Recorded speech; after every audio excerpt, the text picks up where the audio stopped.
our co-chair for the Young Workers Committee, but she won't be coming up until I give her a wonderful greeting and introduce to you none other than herself. Shade Facey has served as a strategic planner in the public sector for 5 years. That's how many people you never know. Leading the strategic management as well as monitoring and evaluation processes.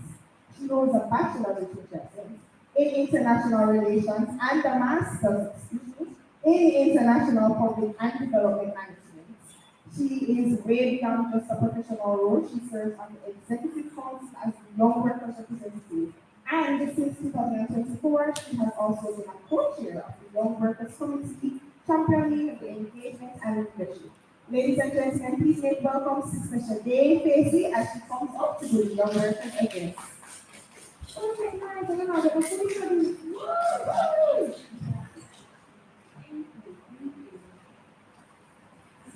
This is a very first those information here I am today. I want to say that I, as the superintendent, I fully serve in this capacity as the co-chair of the July 2024, and I plan to serve with purpose, ensuring that my time in this union contributes to meaningful change for the workers. It is this commitment that has led to the planning of today's youth forum under the theme empowering young leaders, navigating growth, well-being, and inclusion of the public sector. It is truly an honor to welcome you all, and I want to thank you for your attendance. This gathering is more than just speeches and presentation. It's about creating a space where your voices are the center. Let us take a moment. Every day, you work across public sector carry responsibilities. You balance workloads, deadlines, and expectations, often while navigating financial pressures, limited opportunities, and sometimes feeling uncertainty. This forum exists because your experiences matter, your concerns matter, and most importantly, your leadership.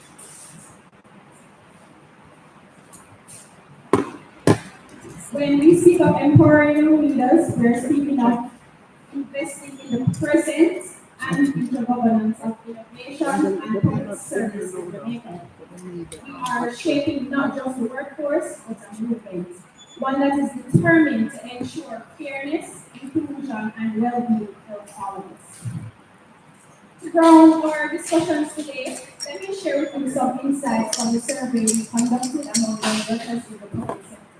Most of you would have already participated in the survey and gave a response, so this is some of the results. We found that financial stability and housing was one of the concerns that young workers had.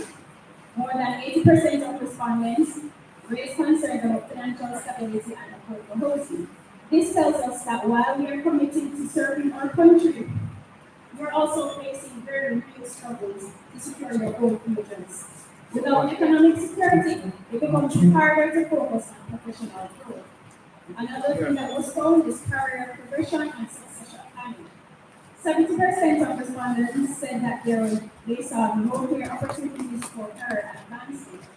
Even those with more than 5 years of service still felt their pathways were uncertain.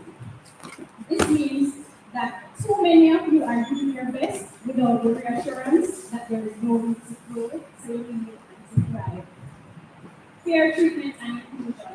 Only 27.5% of young workers reported feeling fairly treated, and just 31% felt included in decision making. This is critical because when young workers are excluded from the decision making processes, we miss fresh ideas, innovation, and energy that can transform the public sector.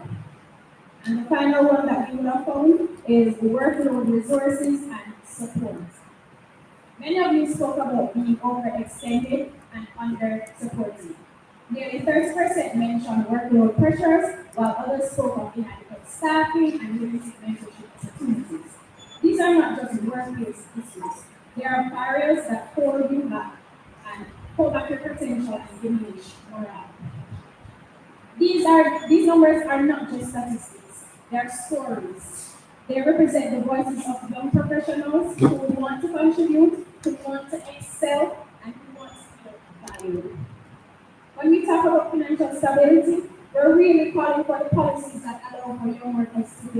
strong foundations for themselves and for their families. When we highlight the gaps in career progression, they identify the need for mentorship, training, and succession planning. And when we speak of inclusion, we're not asking for favors. We're demanding fairness, equity, and respect. This is where the empowerment begins, by turning challenges into advocacy points and concerns into collective action. The very fact that you are here today means that you are a part of this movement. This forum is not only a safe space to talk, but also a launching pad for solutions, recommendations, and strategies that can influence change. Young workers, you are not just the future, you are actually the present. The public sector cannot function without your energy, your creativity, and your resilience. Leadership is not just about titles, it's about taking initiative, sharing ideas, and challenging the status quo. It is about standing up for fairness when you see injustice.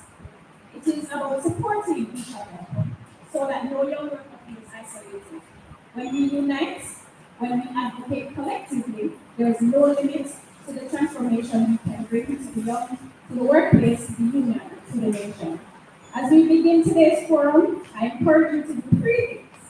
One, be bold. So speak up, share your stories, and do not put it down. Two, be generous. Listen and encourage each other and build solidarity. Three, be purposeful. Let today's discussion lead to action because change only comes when we talk about it, when talk becomes movement. Together we can build a public sector that does not merely employ young people, but one that empowers them to lead, innovate, and thrive. Thank you, and let's make today's start of something truly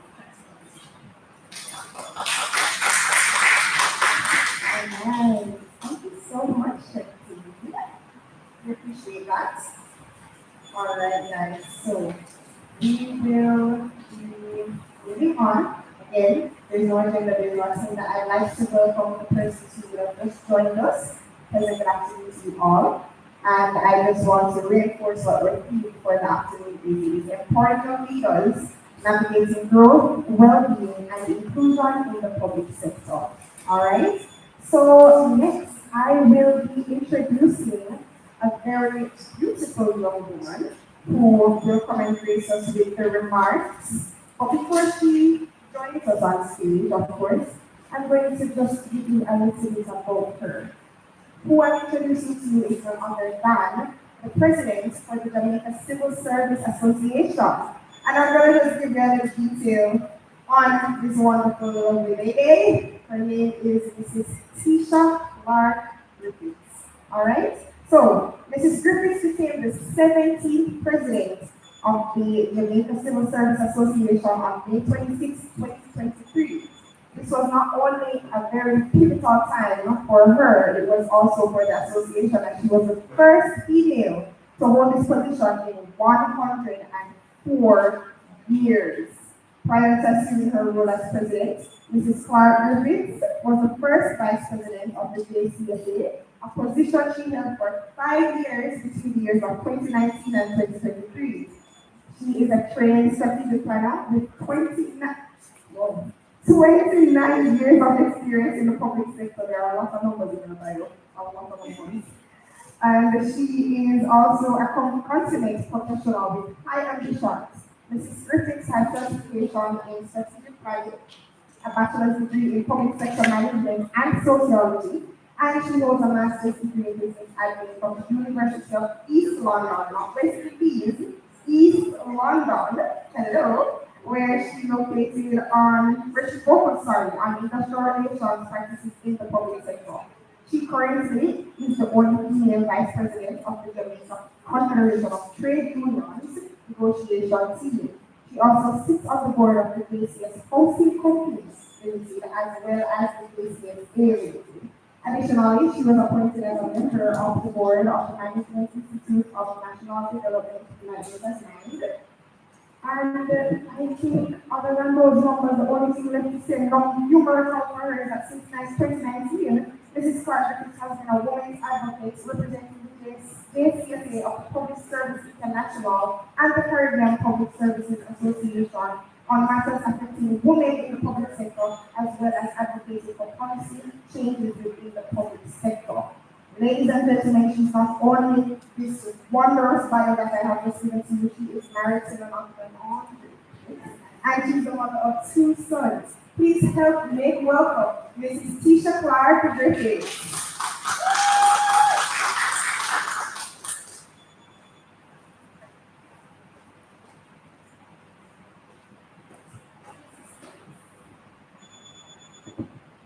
Can you hear me?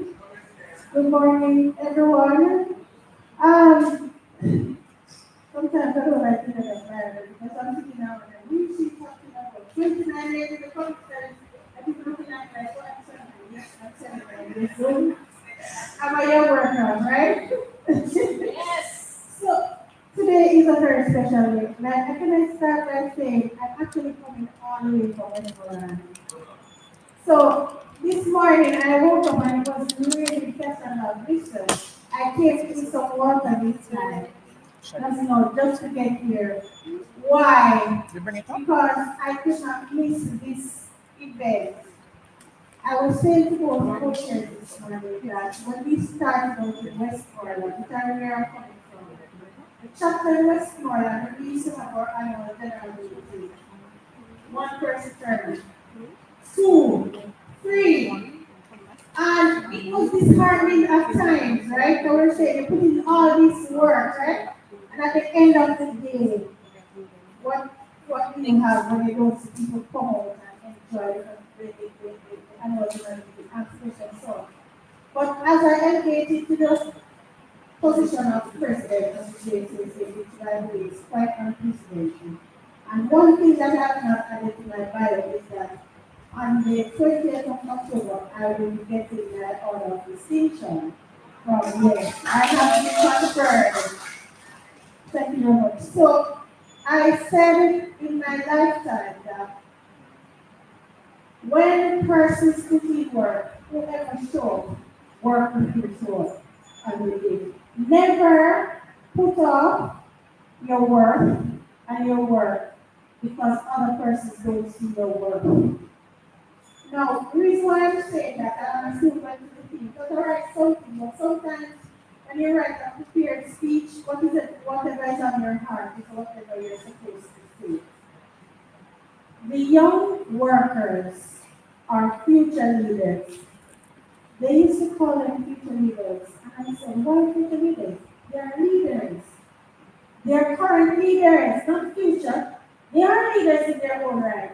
Now, why is the young worker committee so important to me and the Jamaica Civil Service Association? The Jamaica Civil Service Association has been around for 106 years this year. If we do not see the interest of young workers, there will be no more JCSA in the future. Because when we leave this organization, the future of the organization depends on the persons who leave behind us, which is our current leaders, young leaders. Now, the Jamaica Civil Service Association takes pride in making sure that we mentor and we push our young workers into being what we would want to be, right? I want to commit to the young workers today and beyond that you grow and of course empower young leaders as young leaders grow, empower young leaders navigating growth well and included in the public sector. I'm so much to speak. But I want to be able to empower you. Now, I have two sons. One is 27, he's an attorney at law. The other is my baby who just started university. Is in civil engineering. So I am to protect their future coming in. Now, my son Hello, is an come attorney, on, so like he this. go on to work. Go over this. I'm not going to make nothing blow up on it. But what do we leave behind? Because clearly what we're enjoying today is what others would have done for us to enjoy, right? So what we are doing not necessarily will benefit us now, but in the future it will for those persons to come. So today's forum I could not miss because I believe that my presence also would have to if I'm going to talk about employing young leaders, I too have to lead from the front. I too have to provide that support system to you. So don't be discouraged about those that came out today. Don't be discouraged about the work that you have done. But I want to pause though to say thank you and congratulate and ask you to give a round of applause for the work committee. I really have to do that. So today it's such a joy to be here, and I want to thank you for, you know, giving me the opportunity to address you as young workers. The Young Workers Committee is pivotal to the success of the Jamaica on a whole, and particularly the training and movement. The young workers are recognized not just locally, but regionally and internationally. Shirley has participated in a number of international events, including Georgia at the back. And what that provides is a platform for young workers to speak about and take steps in public service. I can't negotiate for you if I don't know what you need. And so when I became president, what I did was to separate the group. Women, 60% of our union are women. And we have over 4,000 young workers in the public service. In our union of our 30,000, but look at the youth. What is it that is causing us not to attract young people to the service union? That is something that we need to look at. Maybe we have failed them. We have had the opportunity to have conversations, not just locally, but regionally and internationally, and they have expressed their concern about how they feel. We have to be intentional about taking the work seriously. And if it means that we have to do what we have to do, is we have to provide healthcare programs for us. We have to, because only then will we see the interest of your workers in the trade union movement. So, as the first female president of the association, I know it feels like,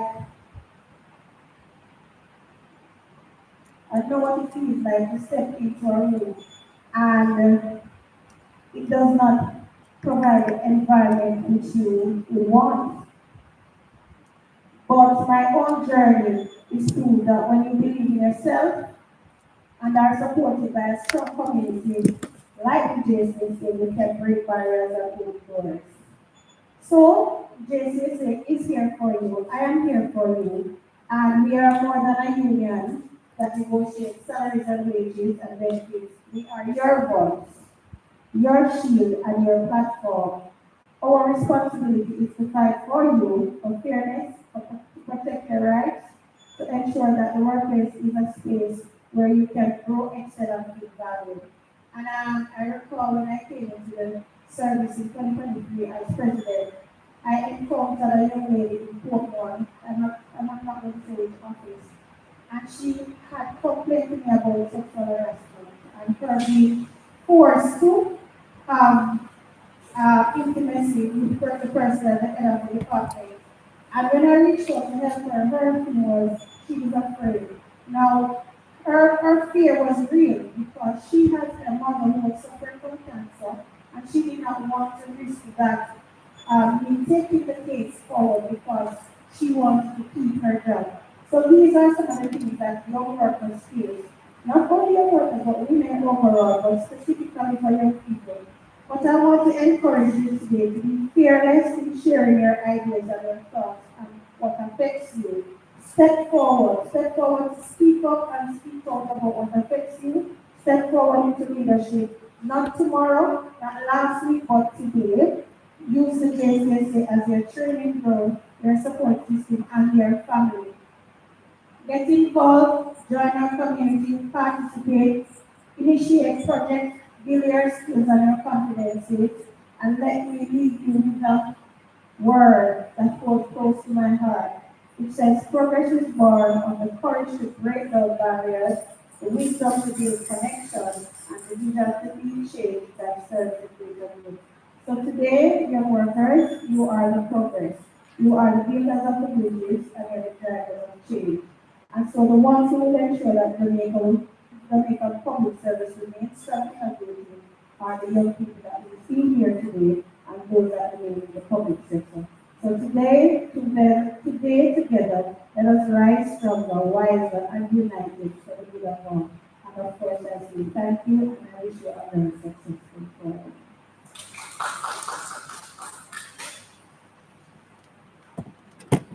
so very much, Mrs. Rodriguez. Appreciate that so much. All right. So next, I will be doing another biodata. And that's so if we don't remember the other one. But yes, they do. They have earned their rights and regarding being outspoken and also spoken up. So I'd like to introduce to you guys Mrs. Tiffany Powell Williams, who is not here. What? Speak of yourself, Tiffany. Everyone. All right. So we're heading right into somewhere because I still have some persons who deserve to be introduced. I'm not sure if anyone noted two women sitting at the absolute front of the audience, as them brighter than everybody else. So they have to come at the front of class. I'm not sure, but I will be introducing you to them. We have two outstanding brilliant minds who will be joining us as our panelists, and they are none other than Miss Nadia McLaren and also Keisha Lee Byfield. And I will be introducing to you both of them. One who is a very, very proud alum of Mona, and another who is also a very proud alum of doing good. So, like for some people, not probably know you went to university or some people. And apparently, apparently the rest of us had to stay in the West Indies. These lovely women who I'm going to introduce to you now have managed to stay here, captivated us, and they are now our panelists. Right? So first, I'd like to introduce to you Nadia McLaren.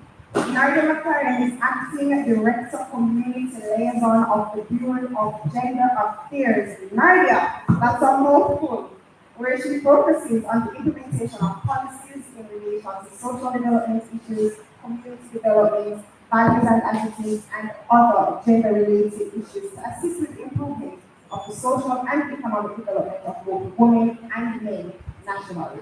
Ms. McLaren collaborates with government ministries, departments, and agencies, NGOs, and community groups for the delivery of implementation of programs in communities and other groups to assist women and men, ensuring that their groups are to assist women in reducing gender-based violence, gaining economic independence, and addressing other gender-specific related issues. To achieve gender equality, improve social justice, and reduce discrimination, such as gender-based violence, she ensured that she went on to the University of Wisconsin and holds an MSc in sociology, specializing in social policy and development, and she also has a BSc honors, of course, in sociology and a minor in human resource development. Nadia's big vision is to be the change you want to see in the world, and she embodies that through her personal and career life.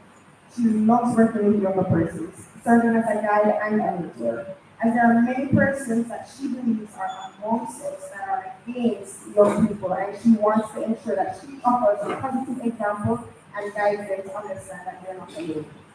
As such, she has served as the youth mentor with Community Unite and Youth by UTE, where she has coached and supported several young ladies from vulnerable communities to make better of themselves and their circumstances. Before she takes the stage, I think it's very important for us to note her life and career has been driven by the strong desire to alleviate the suffering of the most vulnerable people of Jamaica, as she believes that our efforts now are determining outcomes and opportunities for our own generation and generations to come. Ladies and gentlemen, please welcome Ms. Nadia McLaren.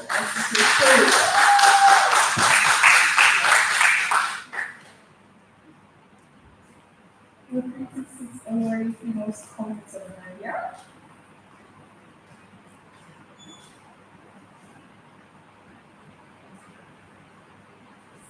And remember, I told you it's cold enough. But next street, you're not paying for it. You're not paying for it. Just check, remember? It's free, man, it's free.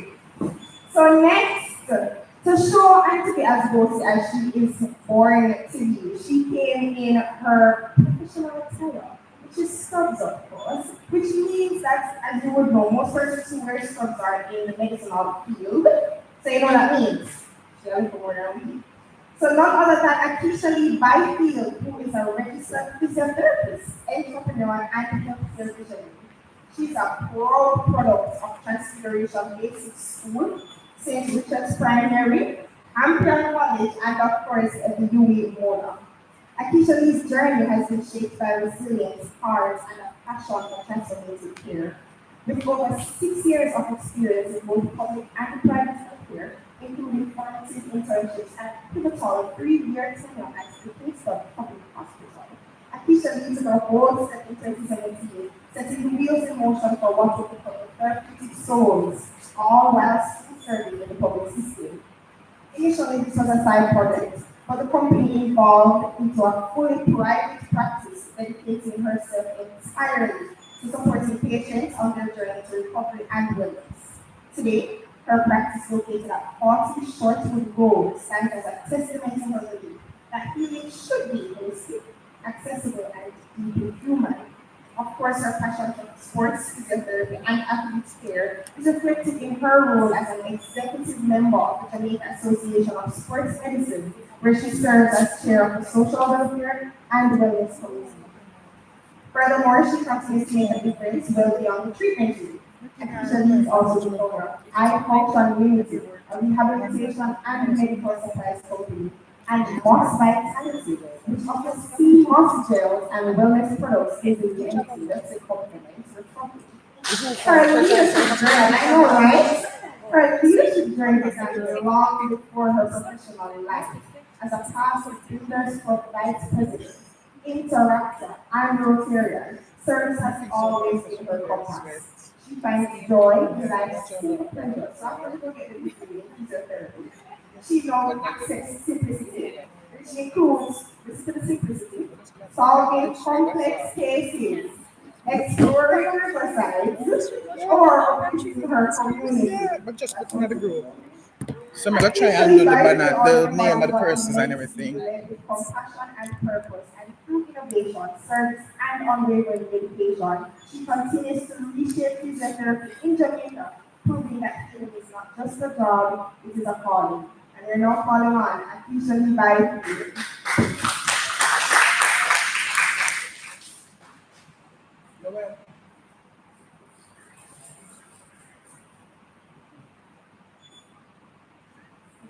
Welcome, Akeisha Lee.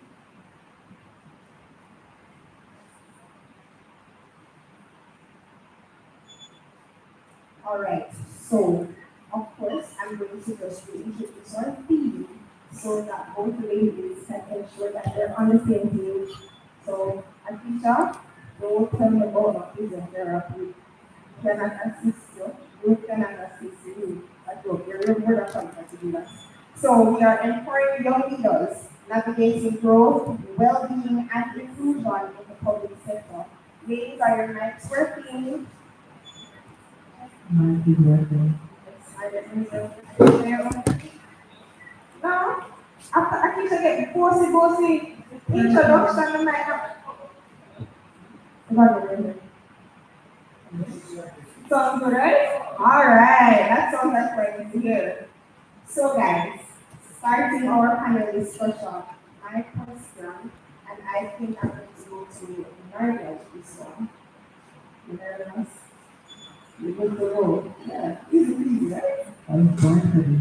Born for this, exactly. So I wanted to find out from you, Maria.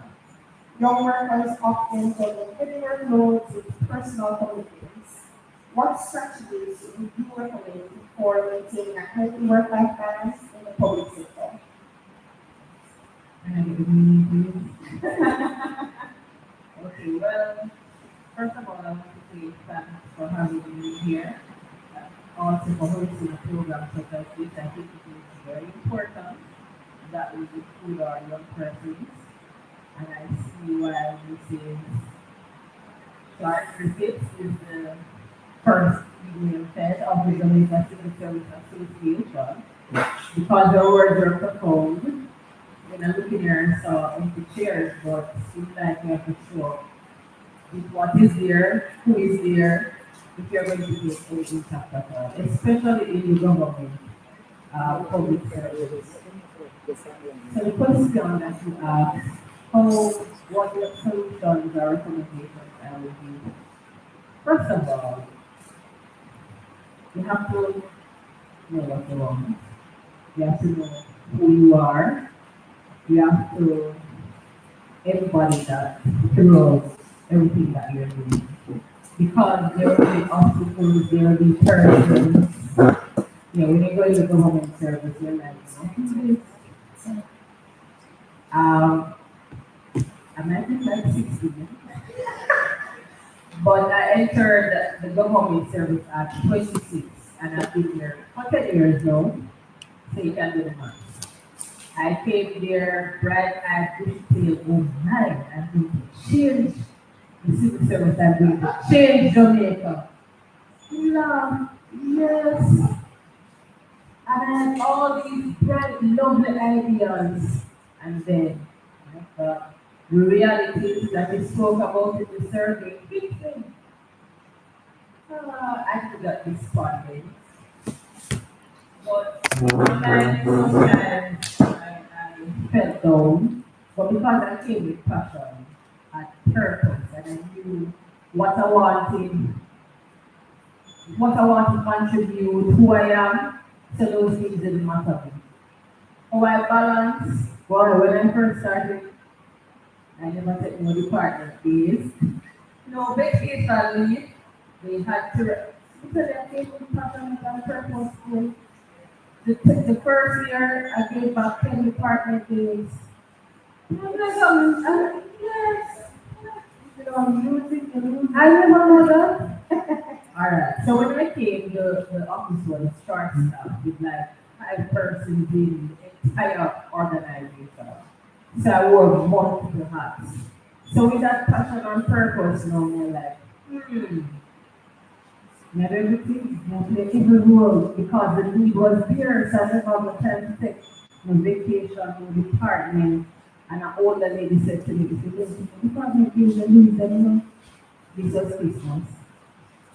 You can get the 5 department days. And it was already Christmas, so I took 3. I never get the full 5. It came somehow after 3 years, the permanent secretary wrote to me to say I had to take my department days. Like, I never burn out myself for the government, but I never feel no way, no. Then, because I was passionate. But in retrospect, now that I've done all of that, I would tell a person to balance the life. Work-life balance is very important. Don't focus on one thing alone, like work. You should have hobbies. I read this book, and this is my new mantra now that I practice. Have 4 hobbies that, guide your life. So one that helps you to make money, because government work alone sometimes don't make you make money. Another hobby is one that keeps you active. Another hobby is doing something for you, something that you enjoy. And then something to grow. It's those 4 things. So I'm sharing that with you. So those are my 4 strategies. Always remember work-life balance and do things for you in that.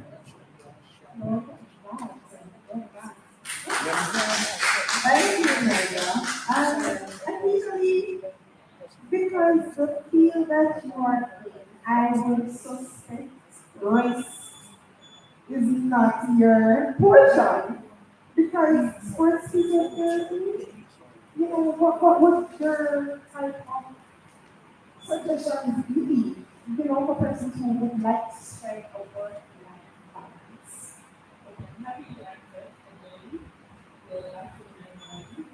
Thank you for inviting me. It's really a pleasure. When I was in the world, I started to be a part of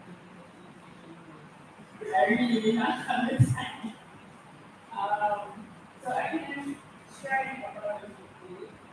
I do believe when I work in a hospital, because we go to work at the institution for treatment, thinking about family, thinking healing, stuff like that. I think my best way was actually when I worked in the hospital. Being an entrepreneur, I have this kind of, which is something I picked up from a long time where I try and say that I know this and try and strike a balance that because it's very hard, especially the older you get, because young people let's just say young. The older you get, you have more responsibility, so it's a bit difficult. As the lovely speaker here said, share the old mantra. My mantra was totally born was to give myself some grace. So you cannot accomplish everything at once. But I know every government worker here at some point in our career, we're told to set smart goals. So that's what I try and do, hold myself accountability. Sorry, hold myself accountable and have good friends. So try and have some fun and sleep is my best friend. So I'm gonna sleep no matter what. So that's how I try and balance. I can appreciate both responses because I believe it's coming from not only two different avenues, although you both were in the government, I feel like personalities matters in workplaces and workspaces. Because you find that you have that one person who just as Nadia started out, "Right, ready, yay, and they maintain that. And when you check it out, they're like there for 40 years and they maintain that passion. And then you have someone else that you meet that probably by Any year 10, possibility of they're making like, like don't short come over, don't come videos, over. like what You're she the said and what same, she said, and and they put them lose that on. drive, that absolute I'm push to operating this, continue. so And you know, if a I lot get of a persons chance, aren't I'll do it. necessarily But I'm aligned with the operating the live No, values no, stream. no, of the not now. I'm just government. meaning And after you this. find After If you this, yeah, can that capture man, the yeah, they yeah, entire not yeah, short yeah, videos yeah, necessarily yes, and put it in there, mm-hmm, because there are yeah. some reality important things. or I they thought you aren't meant no. reality. So after you see what is really happening and you realize that I can be the most beautiful, bright-eyed, beautiful person in this place, and they still don't recognize you for that. That's not what you're Sorry, recognized for. You know, you're recognized for. I'm not just gonna say up here, but whatever. And that leads me into my next question, which is surrounding mental health, which in more recent days, we would have been notified as a country of one of our past Miss Universe contestants who would have sadly taken her own life because she was struggling with mental health. And I did some background on her. Now I'm in HR, so I know a lot of background checks. And I saw one of her videos where she would have stated that she resigned from her job. So she must have resigned from it in August. That's 1 month before she would have resigned from life. And I wonder, was she not surrounded by young people? Because I'm surrounded by people, but it's probably not persons who can actually speak to your experience. Not everybody is exposed to their therapy. So when you have a burnout and a farmer comes there and says, "Why no man does so?" No, you do nothing. You will just have to sit back and ligament for 4 weeks. And this man come and be ungrateful to you. No, you don't get it. And not everybody is really a part of what you have been through. So I am led to wonder if she really had young people around her who would have granted her some form of comfort. She said, "Well, you know, I understand your resign, probably it's not that easy right now. You know, so it's a growing concern for us. Rest in peace to her. Her name is Tyra Spalding. Let's never forget her and her contribution to Jamaica as a panelist, and also because she was a panelist, and also a contestant as our Miss Universe Jamaica. But my next question is mental health being a great concern for many in the sector and many in Jamaica. How do you believe organizations can reduce stigma and better support young workers and their mental well-being? Nadia. Okay. First, let me say big up brand new. Big up brand new, big up brand new. Because people in this world. So, I'm a big church girl. So I learn a lot of things. I don't go to the traditional church, but my church teach because I love to learn, not just reinforce tradition, but actually teach. Back to the big up brand you know. You are your own brand. Like Northern McLaren is my brand. When you see me, you know say I'm me. Yeah. My business board, Jane, Tom, Dick, Harry, Jessica, Jane, whosoever. Because I have that confidence in myself. Because I've done the work to know who I am, where I'm going, who I want to be. So I'm not deterred by everybody else. Especially in this day of social media where everybody has an opinion. People always have an opinion, but no, it is just there. Everybody bright, everybody have comments, but they don't know you. They don't know your story, they don't know where you come from, or what you're going through. So you as yourself have to be your own walking brand every day. Big up Northern McLaren, big up you, big up you. What you show up as in the world when you show up. If you're going to be influenced by everything and everybody, you're going to have a problem.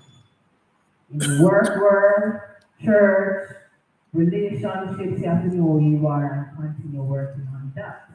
It's good for me that I had a mother or a family that instilled confidence in me. So, the root is kind of strong.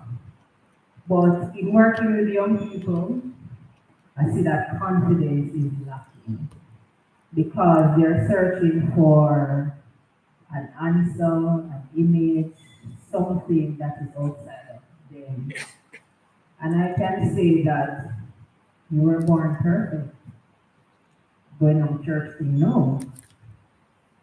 There is a scripture in the Bible that says, God knew you before you were born, you were chosen. So that means you're special from a born to be.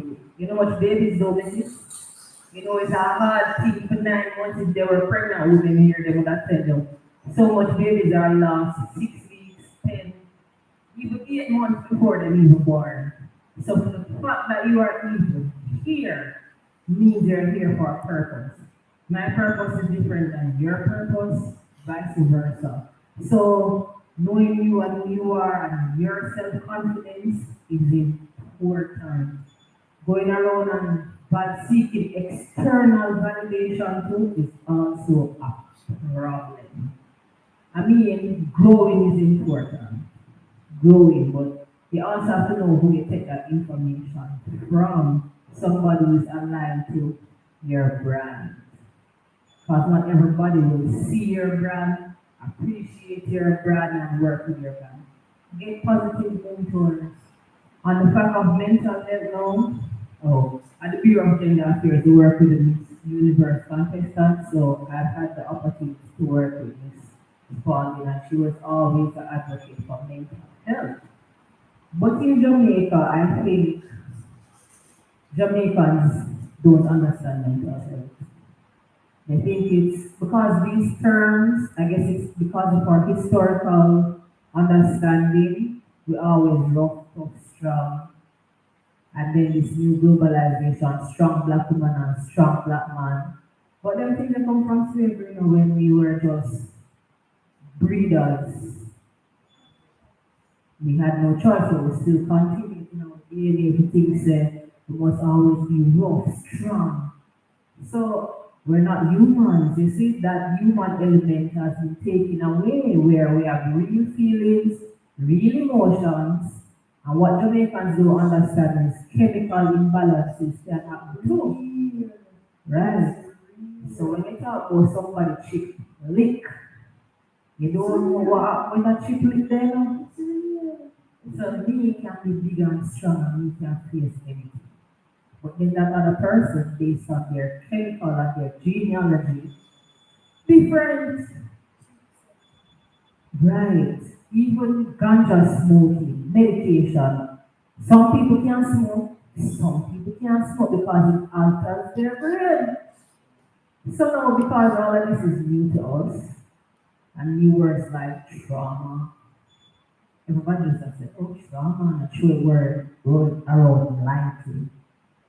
But there are other things like chemical imbalances when you really have a life altering experience or a trauma it affects your blood flow, your brain, the part of your brain, right? Psychology. So I have that understanding. It make you get sick in certain area, but because we don't really have that understanding, we just say you're mad. You're mad when the person really needs help. So I think we must, and even though we say stigma to what we don't really understand. We don't understand mental health, so we don't really know how to address it, and we are afraid. So at the bureau, when clients come, mental check is important because we want to know what is happening with the person. When we mention if they have any mental illness, then gone. Then they don't want to know with that because they're not gonna build you, they're not taking the medication, so they just block out. Not seeing that if there's medication to help you like diabetes and hypertension and change your lifestyle and get support, you can really talk about the feelings and talk about the issues. First of all, when the ladies or men come, they just want help. They don't want to do them something. They don't see it as relevant to work through no issue at all. Yeah, we don't, because professional psychiatry and psychology is two different things. Yeah, we not even know that in Jamaica. We don't understand that. So when the psychologists would give recommendations, they don't want to participate because they don't understand. So I think it starts with persons becoming aware of the issues. We have to become aware and we have to move forward from the cultural understanding of us just being rough and tough and not caring about each other as well. Because that is why probably our friends don't know what to do. Because we're not socialized like that to be so emotional and to be so soft. There's a lot to hear from. There's a lot there because we can have many friends and still be lonely because they can't really understand what I'm going through or even can't help me. Because some issues bigger than just talking. Sometimes I really need help. Right. I've got a counseling, so I know. And I would definitely advocate for everybody. You don't make it wait to the time when you're really about to look at you. Alright. Let me share one last experience about my counseling story. When I was 19, my mother died. So, thank you. I'm going to start viewing. So there was this course in psychology that means the personal dynamics and they asked the question, how long you can stay by yourself? 1 month. Lock up in our room by myself. How long is that? How easily do you make friends? You don't need friends. You have yourself. So they were like, then you are red flag, like red flag for what? You say you're functionally depressed. I'm like, how often do you sleep? You say ever sleep. Because school, sleep. And she said, okay, you need to make an appointment with me. Okay, I'm going to make an appointment with you. Made an appointment. And she's like, you're functionally depressed. The diagnosis. You're not making any friends, you're not living, you're just going through the It motion. look fuzzy here, so don't you? Well, I'm I'm just so, going yeah, to but on sleep. screen it alright, on screen. Not talking Yeah, to nobody, I know not why. interact. Alright. Nobody know me. So I wasn't living like a walking dead, in essence. So now, we're going through the therapy, talking to her, something that she gave me like, I have to make new friends. not superficial. Them things then like I have to open up. Because I remember I'm going through real hurt, but nobody really know because I'm masked. Yes, so she gave me a task to do, make a real friend within the next 3 months. Not just I am that, hi, bye, I'm gone. You have to talk to them, share something vulnerable with them. Go to the movies, tell them something that hurt them. Yes, no, you don't want to go. I did it and I completed the process. And should I tell you some underlying things that, other things, through the counseling. But after emerging, you know, that's so long you don't functionally, the person don't know. So there are many things that as Jamaicans we go through and we rob ourselves of life experiences because of mental health Thank you, Nigel. What I really grabbed from what you said, as it relates to the question is that it starts from us. It's not really what the government can do about hiring somebody to eventually become depressed. It's what am I doing before the government realizes I'm depressed. Am I realizing that I'm depressed? Am I going to find a way to challenge this and not own that?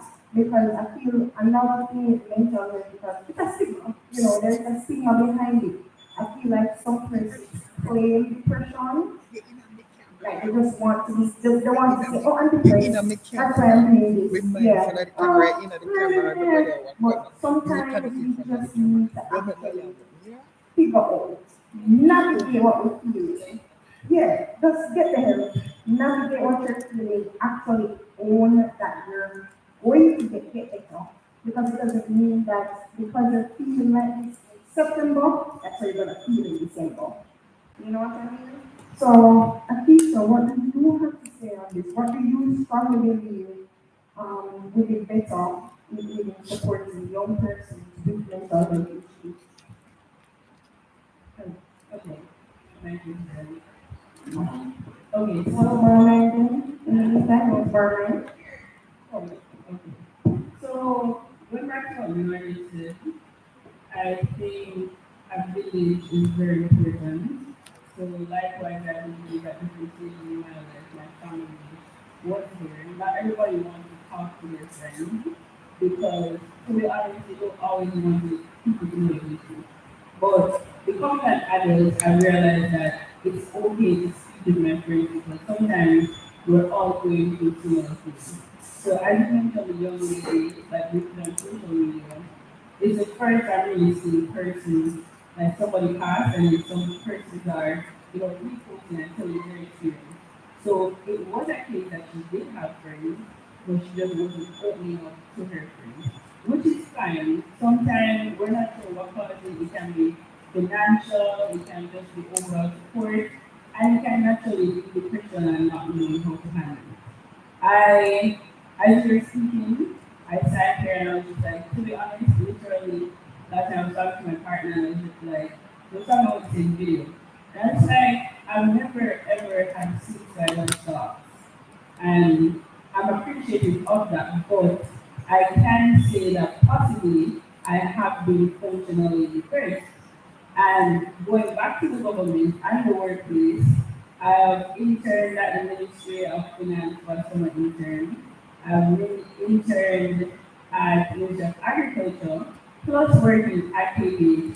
The workplace does give you a lot of pressure because it's very competitive and everybody in here that's seen them, know we have problem with supervisor.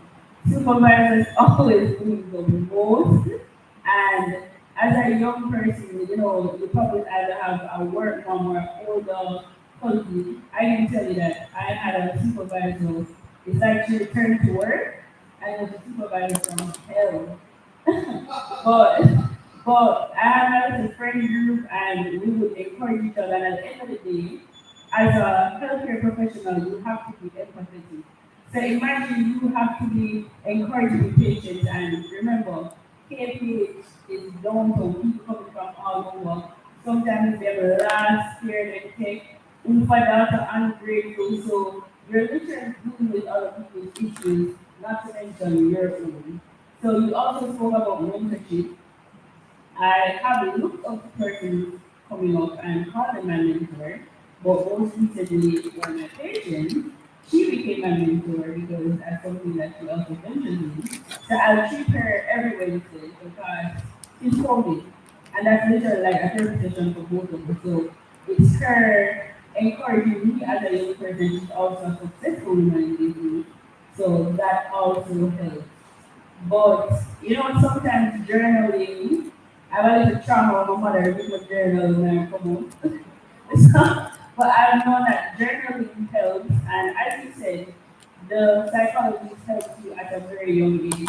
I personally, other than people who I know who go to a psychologist, there's no one to say, hey, call that person reached out to you. So it's not a lot of persons you know and people say, oh, we're not going to business and stuff like that. But we are going through a lot as a young person, you know, a young adult, who not really so a young adult, but you're navigating, you are responsible for your own finances, you're responsible for your own future. So that can be very overwhelming. And sometimes I like to wait for the salary or yeah, try to create the salary basis. You just don't know. And then you're literally trying to figure out, all right, what is my next step? So as you rightly said, ability is important, whether that looks like a family. As the psychologist said, go find a friend. This week I felt very overwhelmed. And I went to Johnson No. School Bar No, no, and before. it was Find it was you a want nice to weight off my shoulders. So For just those, simple so things like you make a that. mental note of things You to know, order I next just time. feel close a bit. You said there's a few of mental health. No, no, I don't think that's just Jamaica. oh yes, The only thing that is case of more water to next time. Americanized You where will learn as you those grow. movies that we watch and stuff, but the Caribbean is very filled with persons going through stuff and not knowing who to turn to. But I also have seen an improvement where persons are taking more control. As you actually said, people are kind of holding up the person, which sometimes they're not necessarily depressed. But I do believe that there has been a shift and persons are acknowledging as a first start to say, you know, I may have a problem and I may need help. It's just for them to actually take that step into it. Thank you. Yes, thank you. I agree with both of you as it relates to the reality of what a person is facing. And sometimes their reality is led in silence. So they stay in it, they just take the priorities and nothing comes out of that. And it's just so funny how each topic that we touch on really rolls us into our next question because we touched on two guys on like some of them coming from hell, you know, I know what you mean. Like sometimes you stumble upon some people who are not, we're not too sure when the state is that, you know. God created them, you really have to wonder because what do you mean, you know? But I think what is so important for us to capture from all of this is that everybody goes through something. Everybody is literally born because of an experience. Something happened last year that changed them. They might go on vacation for 2 weeks, and within that 2 weeks, the trauma is so big that when they come back, they're reformed. You understand? So everybody goes through something, and how can we navigate this? You know, and it kind of leads me into my next question. What role do managers and leaders play in creating a supportive and safe work environment? I think so. You want to take that one? Okay, yes, thank you. I can use two synopses The fun. where I really Because I heard it too. department. It's the fun. She was That's why I someone who promote was that able one. to Peer feedback. go and talk to both my ideas of Come let me introduce you to somebody however, quickly. probably 95% of the staff wouldn't go to her because she was very stern and strict. So the environment you create, she would have been the person to hire you, but most persons who were in the department, she wasn't currently in the role at the time, so they would have had a different experience. So sometimes, you know, you have a change of role, and change of operation. So you as an employee, yes, sometimes somebody can be shit and hard, but you have to be open to change, right? So I do believe she tried to seek justice in a lot of things, but you do have to implement it. We're gonna have a game or we're gonna take out certain things, and just like they have here, Yeah, some we staff can. people Yeah, don't where's necessarily that? have to do the Not for operation, me. so it can be a forum for Wait. speaking and stuff like that. Because I think so. No, I'm as just a company weekend there. director company and Nothing manager, so go on. boy, I'm not gonna lie, Nothing it's but I just traumatic do to what have I to have to do go what I have to do. because Right. people don't want to work nowadays. Like I feel like everybody in here, we're different from the generation coming up, and boy, we're really gonna see a change because these young people they're really going through stuff. And as I said, anything can happen, but then you bring that to work, your boss don't necessarily know what they're going through. So again, empathy is really a stance that we all have to take, no matter what situation, whether personal life or work life, because again, you never know, and people are not going to always open up. So, as a manager or somebody who manage on both sides, you have to be willing to listen, and you also have to analyze and assess the work. Sometimes it's the pressure of deadlines, it's the pressure of your boss on the top, it's the pressure of trying to set certain goals, and all of that. Sometimes you don't know how to handle people. You're really just trying to handle the work in front of you, and it's just empathy on both sides and understanding. But some people, I do think managers and supervisors, we have to reform.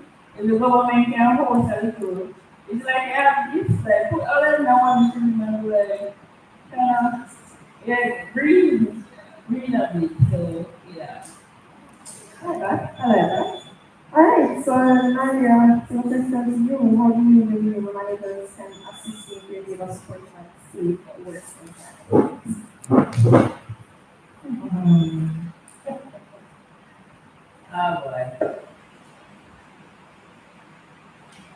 Boy, you're all young leaders here, so you have to be yourself to begin with. You're your own manager. In that aspect where you have to manage yourself and how you show up every day.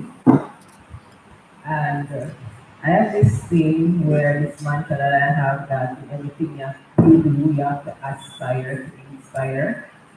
So you're also inspiring your manager as well. Yeah. For me, going into the government, that was my standpoint because the government of Jamaica, when I came in, I thought it was somewhat draconian with the billing system, the overall the span of control, chain of command, structure.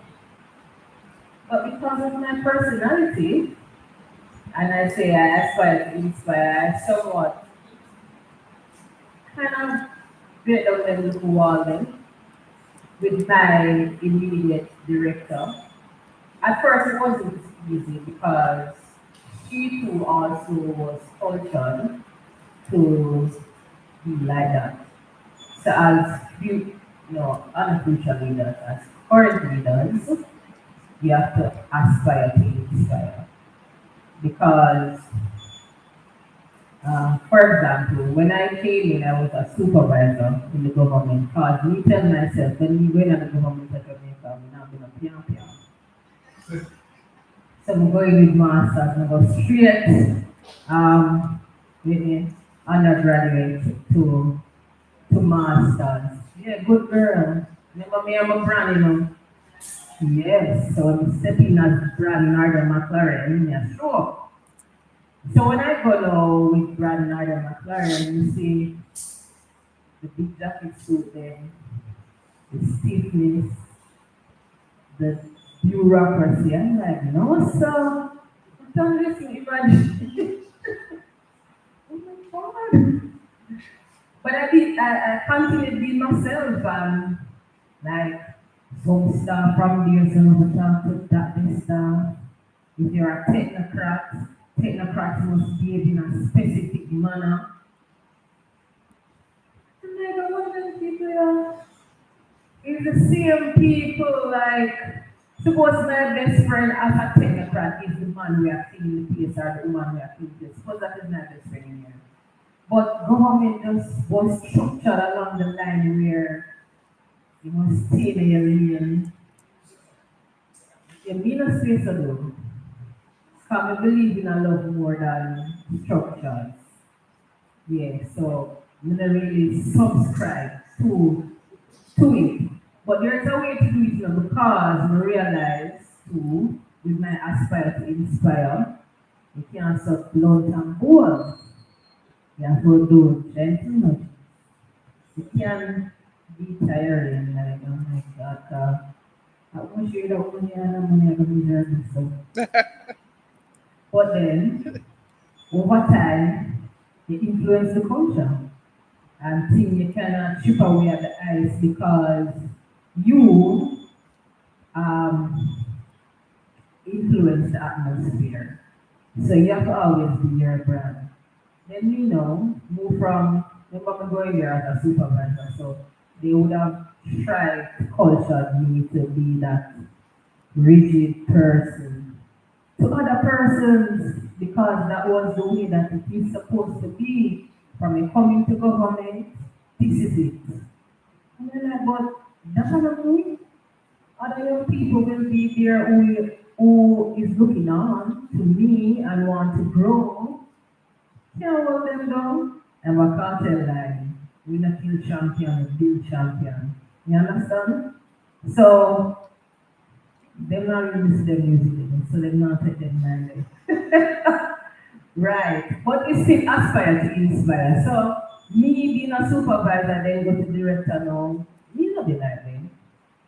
Me more aspire to inspire and understanding people.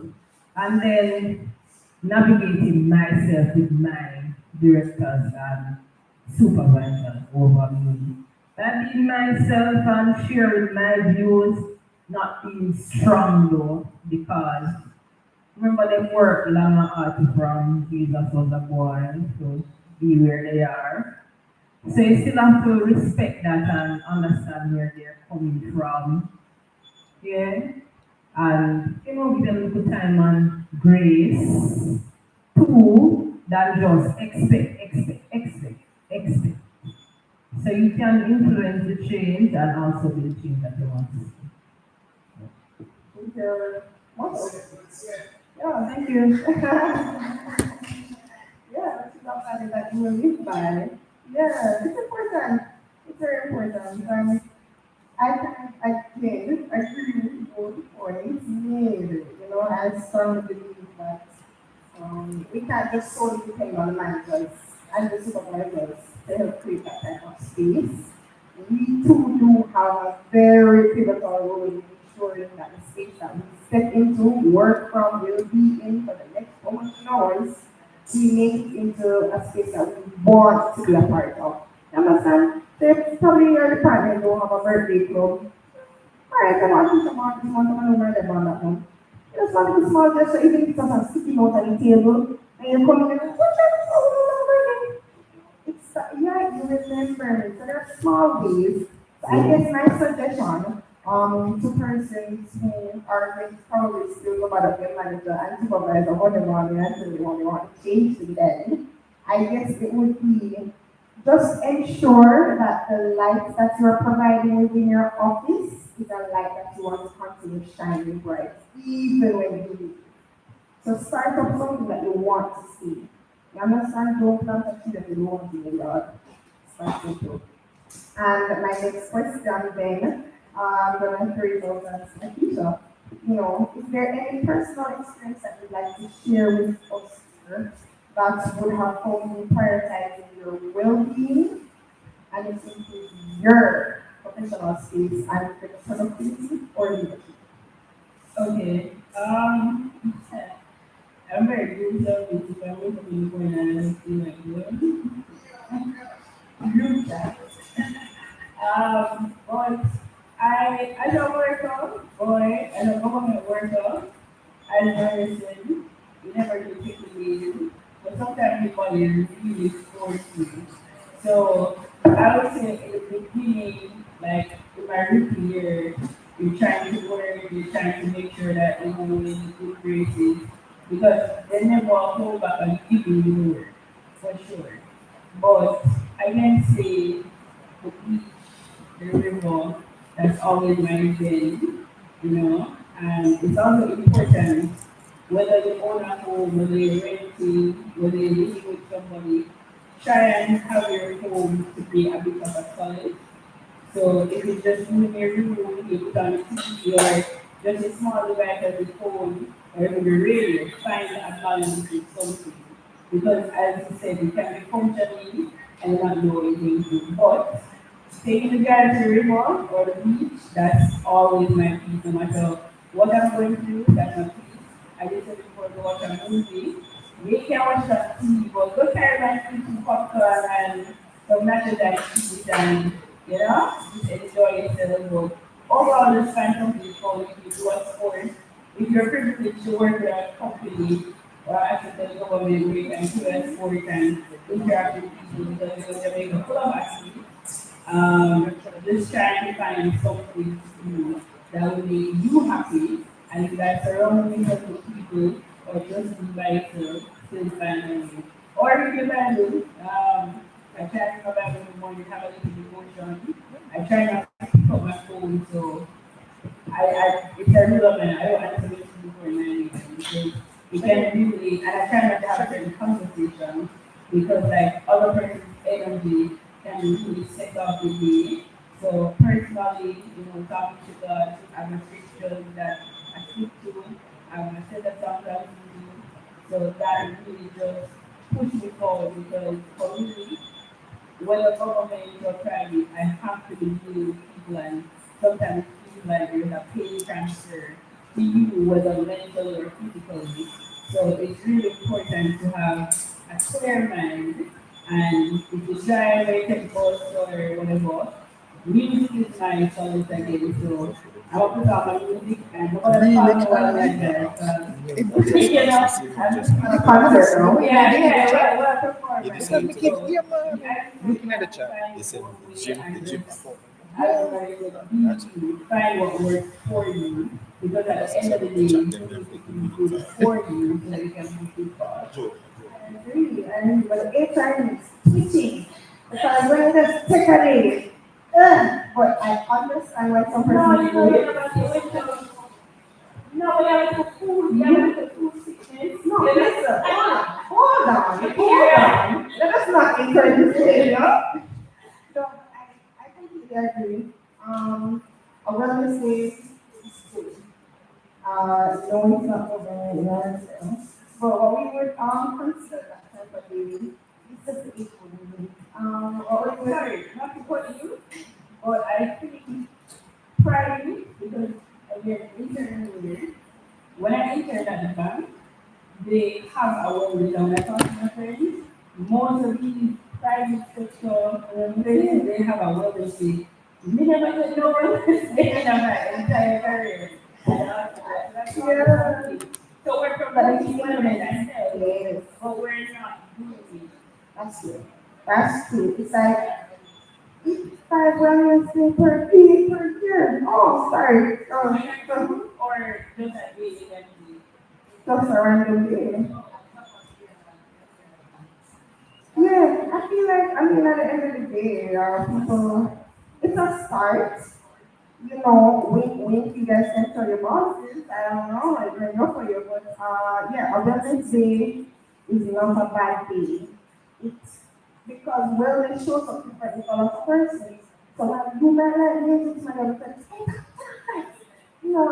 yeah, with silence is your solace, and if like another person, who went on a whole Beyonce concert, finish off all her album then, and then come back after 2 p.m. here, everything, there are different ways a person can show for themselves. Appreciate your circumstances. Maria, what is an experience that you had that will improve your well-being after holidays, an impactful day or week at work? kind of spirit you had and you had to just say, yeah, man, I gotta take that video. I gotta do this. What did you do? So after not taking vacation for after 2.5 years, I'm not taking the deal and XLM. You must have known so maybe that government has no life. Then time there. Then the workplace can influence how you behave. When you go everybody I take the sick leave and the vacation and the deal then. I'm just like, oh sure, I'm here to get wow. But for me personally though, when I got the haha moment, when I realized I started looking into myself and trying to have balance, work-life balance, and putting things in place because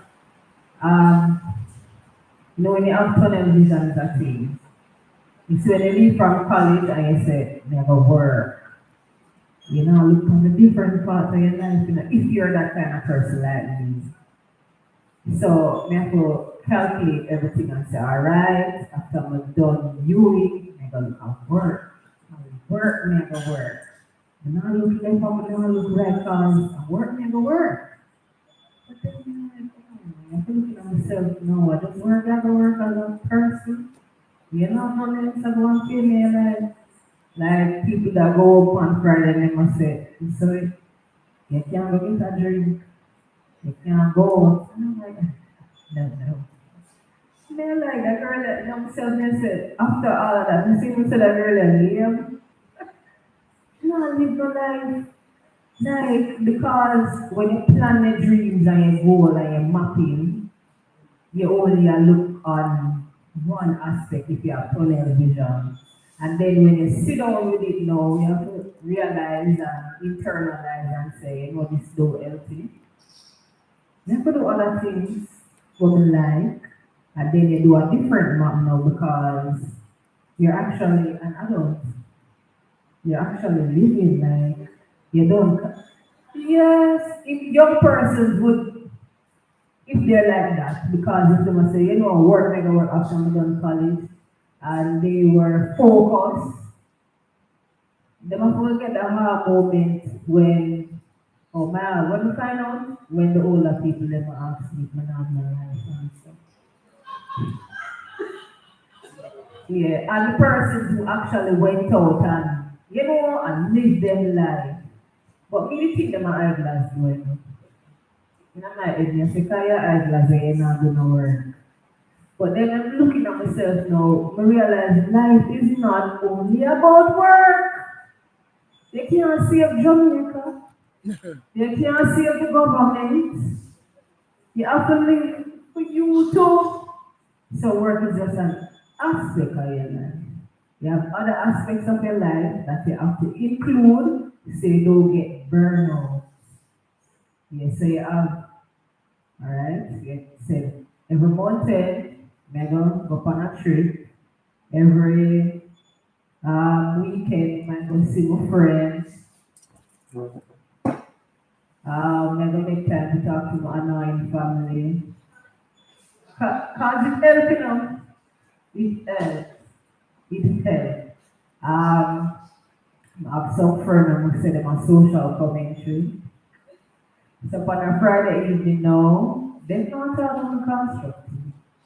They're not doing what makes sense. They just live. So I go around them now, my God, I'm like, oh, Jesus. Life exists outside of work. Yeah, so the balance is knowing that life exists outside of work, family, and you have to find time for you. Do something for you, do something that makes you glad. And that means knowing yourself too, liking yourself as well, and treating yourself like somebody where you like, and do something for yourself like somebody where you like. Take yourself on a date. Buy yourself something, do something for yourself. Yeah. I love that. I love that. Yeah, because guess what now? I'm always told person, not everybody, and if you ever see listening anywhere here, and say, not everybody is going to get the opportunity to travel to the United States. Far more other countries that we can put aside some money and come your visa required and you can go visit. Do you know the impact you have when somebody comes and they're like, I've never traveled to Barbados and they're like, oh, you need to tell you something. You know, I've done that. I've never been to Trinidad, I don't know what it is. Let me tell you how it goes. You know, I know what it is like, you know, and then you can come and you can show them, I know this from Trinidad, oh, let me tell Trinidad. Oh, stop me. Where you from? And now the JUPC has implemented $2,000 for us to get to Mobay. There are not many Jamaicans wanting to Mobay. You understand what I'm saying? I get persons who when I say to them, say, oh, we got a place there, I came to visit it. Mama turned out that from visit it. And they're like, how are you? I just told you, visit it. Oh, you need that. Excuse me? You don't need to own your own visa, you don't need to pay your own gas to go. Travel your country, travel locally, go somewhere. There's this random thing that I did. One Saturday morning I got up. Went to the market, 5:30, went to the market, came back home, and I sat down, and I was really bored. Mind you, I already something to pop up from market, but I was bored. And I was like, so I just did something for the family, what am I going to do for me now? And I went back on a bus, took the bus, went downtown, took another bus, and I found myself all the way up to Manapart. I have nothing at Manapart to get to do or to see, but I went. And that drive was good. Like, just see the different parts of people come off, and I'm like, you should go know. And I'm a people watcher, you know, so like, when I see people just randomly just waiting, I'm like, oh, I wonder where she comes from, or where she going, or what she doing. And that was my breather for the day. Not just come from people just stay one on a shoulder and they're tired, they're kind of just okay. I need a breather. So I took another bus and I went to Manahart, and that was my trip, myself, me and me alone. And the next time I went to Manahart, somebody was driving and I could tell them exactly where to park, what not to do, what not to come and slap you out of the zone there because they're the only ones to go there. So you have options. I would completely agree if you guys can take 2 5 hours and pay amount of time just to go somewhere outside of your norm. That's safe. And if you can do it with someone else, even better. But sometimes just doing that for you is enough. Go to the supermarket, buy the stickers bar where you have promise yourself from your skin. The past weeks I can come and you can start well. And your mother because you buy the ice cream and she never did it, do it for yourself. No, but yeah, you have to do things for you. You know you probably don't want to do the long trip. I just don't want to do the long trip at all. Sleeping is fine. Sitting at home, rediscovering something, going to your family album, laughing to yourself, and saying, oh, what you? Sit up my head. Sometimes when you do that, you really have a break. For the next time, you don't have to go back into something that's very strong and stern. You know, so I agree with you both. Let me have another point. Yeah. If you don't have a friend, you don't know if you can.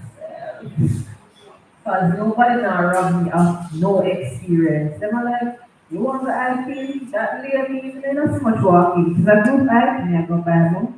So, if you want to watch a movie and nobody don't want to go, they'll laugh at you popcorn by themselves because at the end of the day, and you're like, when you have reached the end of your life, you're supposed to look back on your life and smile because you did all the things that you wanted to do. And they're like, oh, you okay? So, yeah, like, why did you do this? But you know, like, they're like, come on. Like, girl, this is where I go. You don't know Jamaica, you know Jamaica, this is enough. I'm seeing nothing but shrubs, please.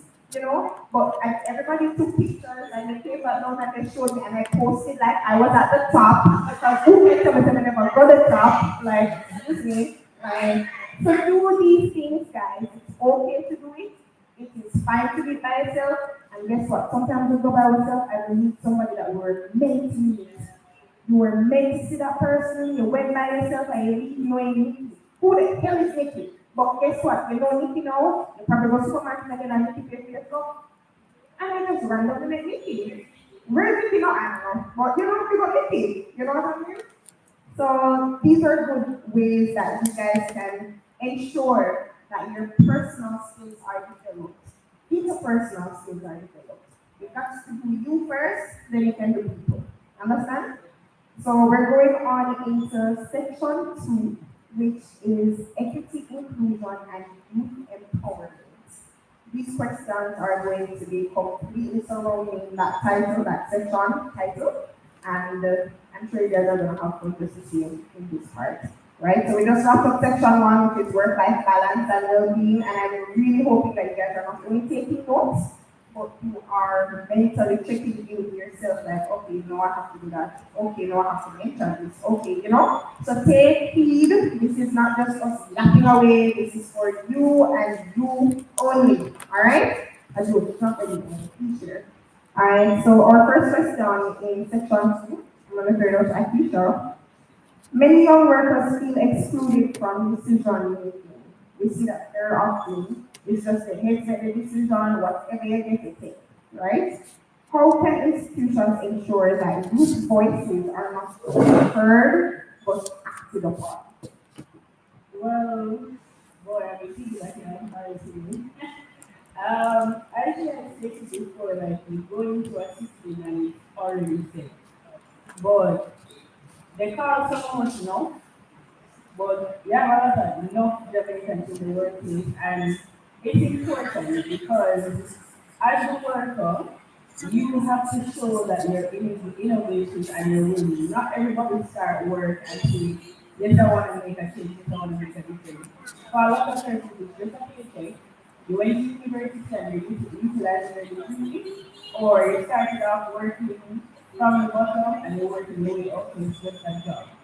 So I would say you have to be innovative, you have to, again, know what you want.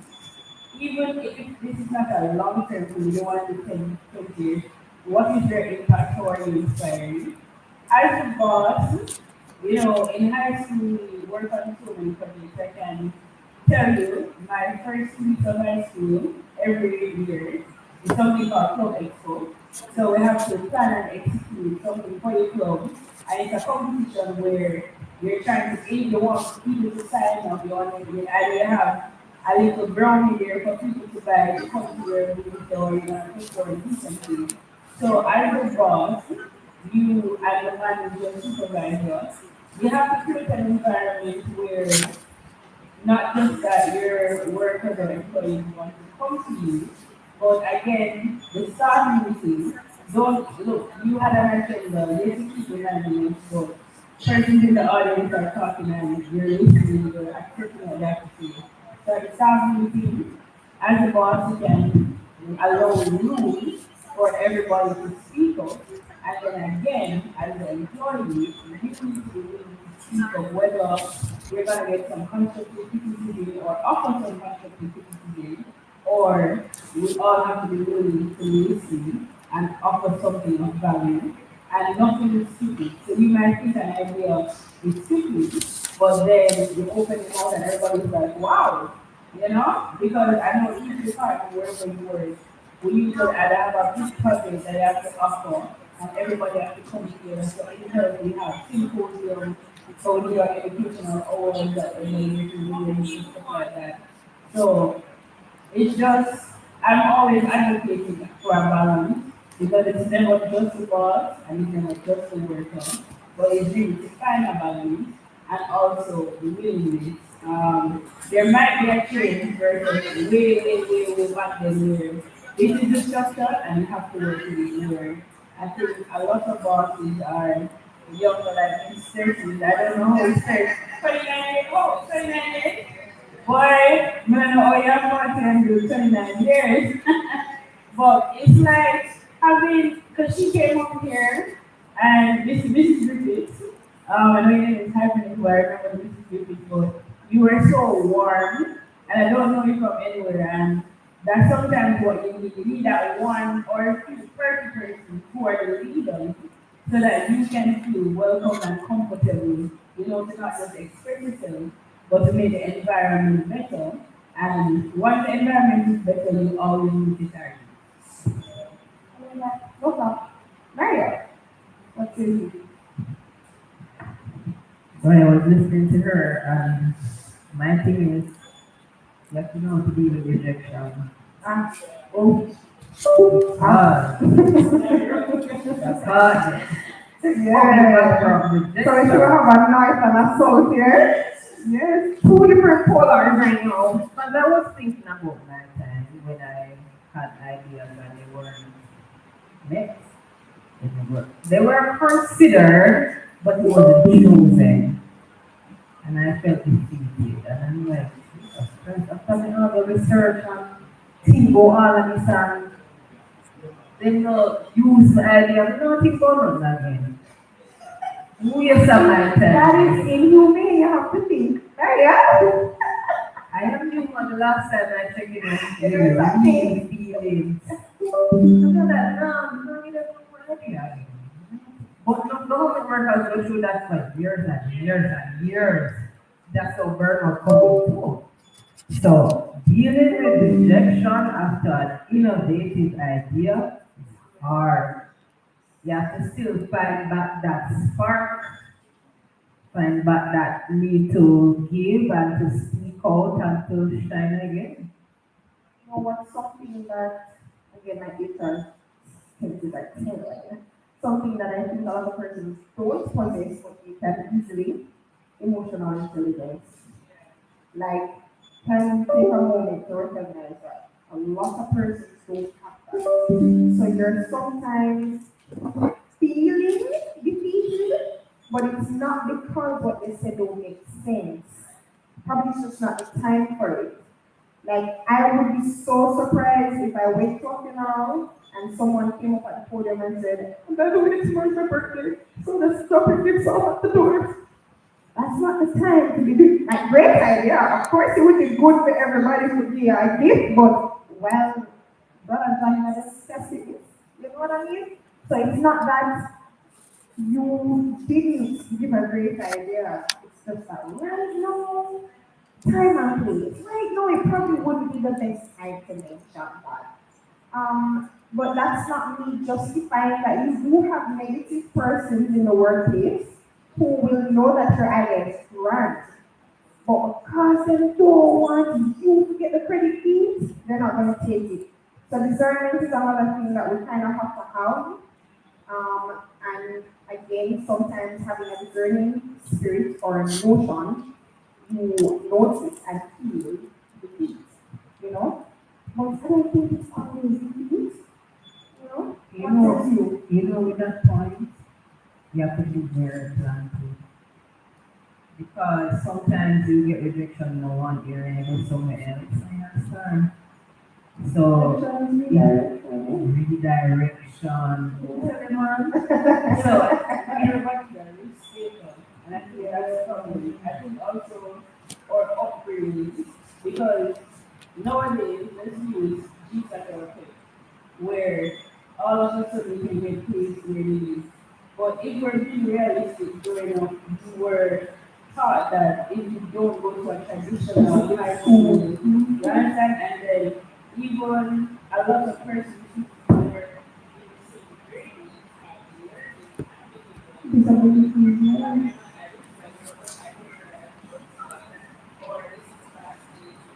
Yeah.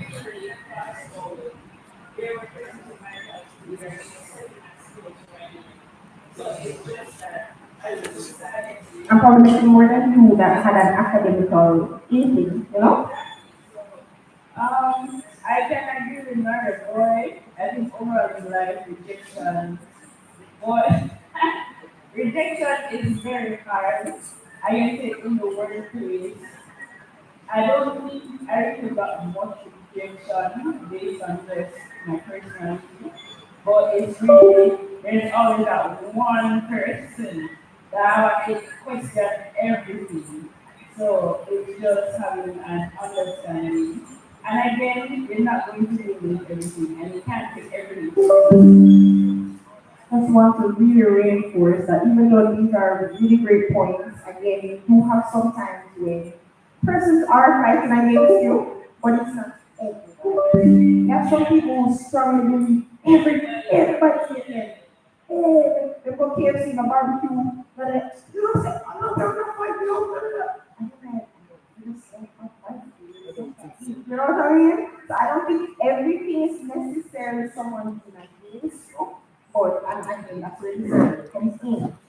have bitter people in the workplace, you have sweet people in the workplace, you have, persons who are going to thrive on you want somebody 29, same day, same time, and they're a supervisor and you're just a subordinate. It doesn't mean that you're not worthy of being a supervisor. That's not how we do, Sometimes the conversations that we have in our head is very important. Sometimes the trumpet was foreign, but they honor the trumpet. So because your trumpet was honored, you will remain trainable and teachable and just wait for your time. Because somebody might advance ahead of you because the person possesses skills that you just don't have right now. So you just have to work on yourself, take time with yourself and give yourself grace and so you can get where you want to be without feeling offended. That's it. So,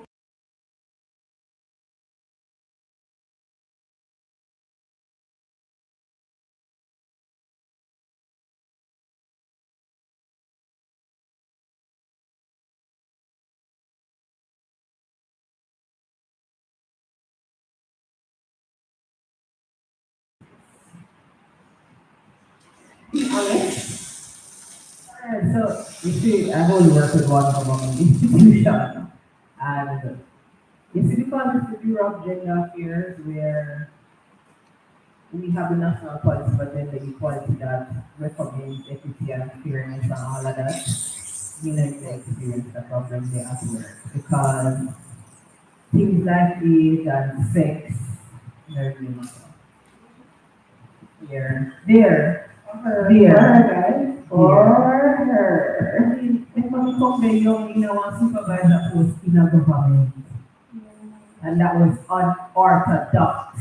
Because what probably did done, but yeah, it was unorthodox. Because when I went to the meeting, everybody old, and I'm young. Then I learned about ageism. I'm not to compare myself to because you're older, we can do it too. Obviously, we can do it because I'm here. Yeah, so old people in the government, young people can do it too, and we'll do it. And we'll do it even better. Hey. Right, so the equity and fairness, I would just probably take it from real life examples where in coming up, because we work in the private sector before government, where being a woman, being a young woman, oh my God, it was very hard. Yes, it was amazing. Yeah, it was amazing world. Yeah. Never been a Bureau Gender Affairs, where I just glad to be in that bubble. But when I worked in the private sector as a young female, my God, nothing mattered. Prepare, show up, do everything. It's like you're not seeing. You're just a pretty young girl, and that is just what you are. And you could have talked with the brightest idea, it's like the page turn and you're moving on. Yeah, because it's a big boys game. We still show up, and we still don't need to do, and it made me uncomfortable because probably if you're a curvy girl or a sexy girl or whatever kind of girl or man, they just are looking at you like an object too. You don't know what to dress. You don't know what to do when you go in the room because you can't dress too sexy. You can't dress too old. Yeah, put on too much makeup, so little girl. God, I don't know what to do. No, I started dressing more maturely. Friend of mine say, yeah, older man. Yeah, but I never know what me go through because if you want to be respected, remember me not go there for look no man, right? Reality here. Me not go there for look man. Me go there for work and contribute. So I wanted to be taken seriously. So I had to navigate and do certain things, put your foot down, and then when you get too strong now, you're just a strong girl. Yeah, no, so But then going to government where I work at was different because I realized in the government sector, females are thriving somewhat. Yes, so great. The laugh at those jokes. Yeah, they're thriving to an extent. To an extent. Because they are still bottlenecks. It's not necessarily, but we are going. We are going. Yeah, We are going. yeah. I would think sometimes you know not the biggest problem. Turning to a female. The money, no man is a problem because, for example, me being a female supervisor, female director, the man don't say make a problem with the man there. Because some man will just think, you're a female still. Yeah. Them are That's think, what we are yeah, them girlfriend, yeah, them mother, them are deal the along those lines where they used to, and don't want to take directions from the female director, supervisor, so that say I'll navigate. And then other women will see you as another composition, the psyche of women based on our socialization in Jamaica. Not everyone is empowered. So other females just we don't know. I don't call it fragments, we just think the culture of some negative practices when they continue. Yeah, like hate on each other, curse each other, fight against each other. Yes, because it's cultural. It's cultural. You don't know where it comes from.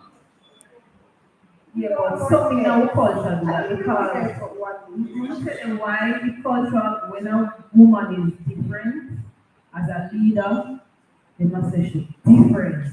So obviously, it's rare.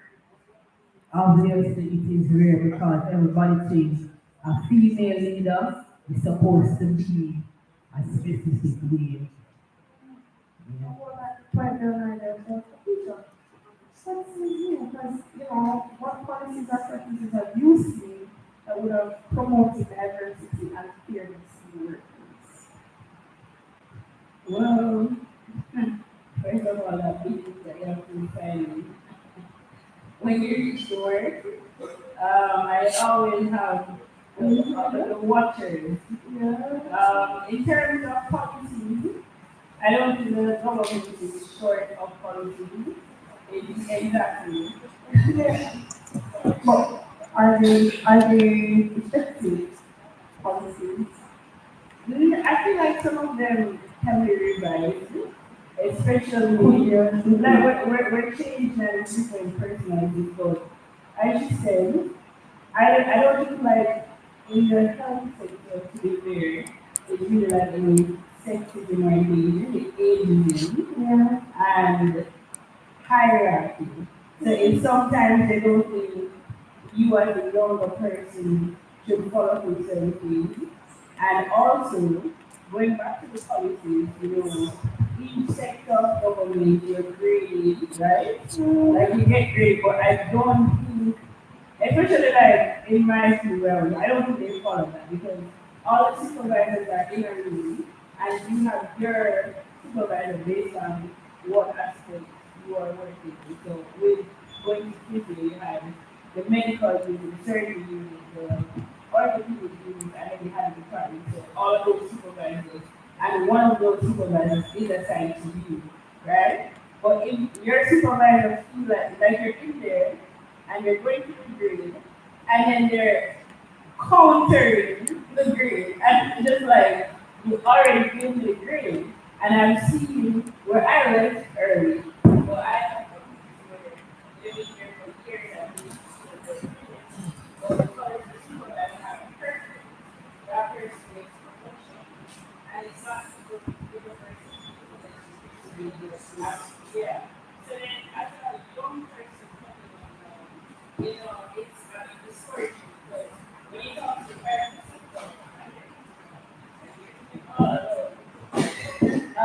when you talk to your private sector friends and you see them going through their promotion and they're each year, and my best friend, she's an engineer at JPS, she goes through the same gender thing because she's overseeing the men, which is difficult. But me being in the health sector, and I see how my friend is improving, good thing not bad time, I might take my time, but I feel like there should be policies where physio has different levels, like I think we're going to level 4. If I don't have to policies, they are level 1 because there are no steps to take for you to improve, so then that discourages you, and then eventually, what they call it, the brain drain, where you go foreign, because there's not much for you to do. Like you want to buy a house, you want to do so many things, you don't want to do paycheck to paycheck. And also, to touch on it, as a young person, I do not need to wait until I'm 50 to accomplish what you accomplished at 50. If I can learn and make some changes at 25, 30, 36, don't limit me or not push me to do because I'm too young and I need to learn the rules. So that's what I. Thank you so much. Thank you. Yeah. Yeah. Yeah. Yeah. No, yeah. Like, no, it's very true. Like, there's nothing for me. There's no rebuttal. There's no rebuttal. And because I have no rebuttal, I'm gonna ask who I'm expecting to probably have rebuttals, have some opinions, some advice, some suggestions. None other than the Well, greatest they come out panelists my that shop. are here, the Oh, Jesus, audience. them all work, yeah. So, look at them turning around. Oh no, you can't. You know, the panel discussion does not just cover surface level, the three of us here, it covers you as well. What are you thinking? So my question, they don't have a slide in my, I'm gonna have to use mine. My question, I'm gonna get it, ask. And you can just come forward. To make the ring. I just wanted to find out from you guys. I only had the chance to ask you one question. What changes would you like to see in the public sector to create a more inclusive and empowering environment for young workers? Anyone can do that answer that one. Great. So, let's take your name. Oh, you have a question like this. Good.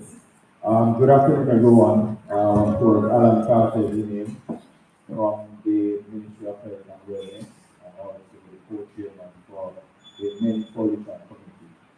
A former young worker, myself, transitioning to that stage now. Big people say, Madam President, your question is relevant. I must say also that I really enjoyed the discussion just now. It was refreshing just to hear the discussion. And so I took some notes as well. Yes, I took some notes. I'm going on. Now, some things that I would love, that I've observed as a young leader in the workspace is that a lot of our young people, they're coming in, but they're impacted by the influence of social media. I think it is something that is extremely serious. I would have been observing it. So let me just give an example. I would have observed in the workplace where persons are at work and streaming on TikTok. Right?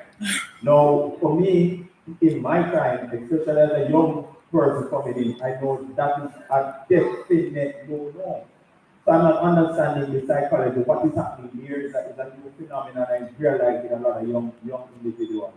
Another thing that I've noticed as well is that there is this thing, young people, they don't necessarily, I don't want to say they don't have any manners because that would be just too blunt, but I would say that they lack social skills, which these skills are necessary because you're going into a new space. Wherever it is that you're going, whether it is in a relationship or you're going into a workplace, you have to really understand the political climate that you're entering, the political space that you're entering, the culture that you're entering as well. What is appropriate, what is not appropriate.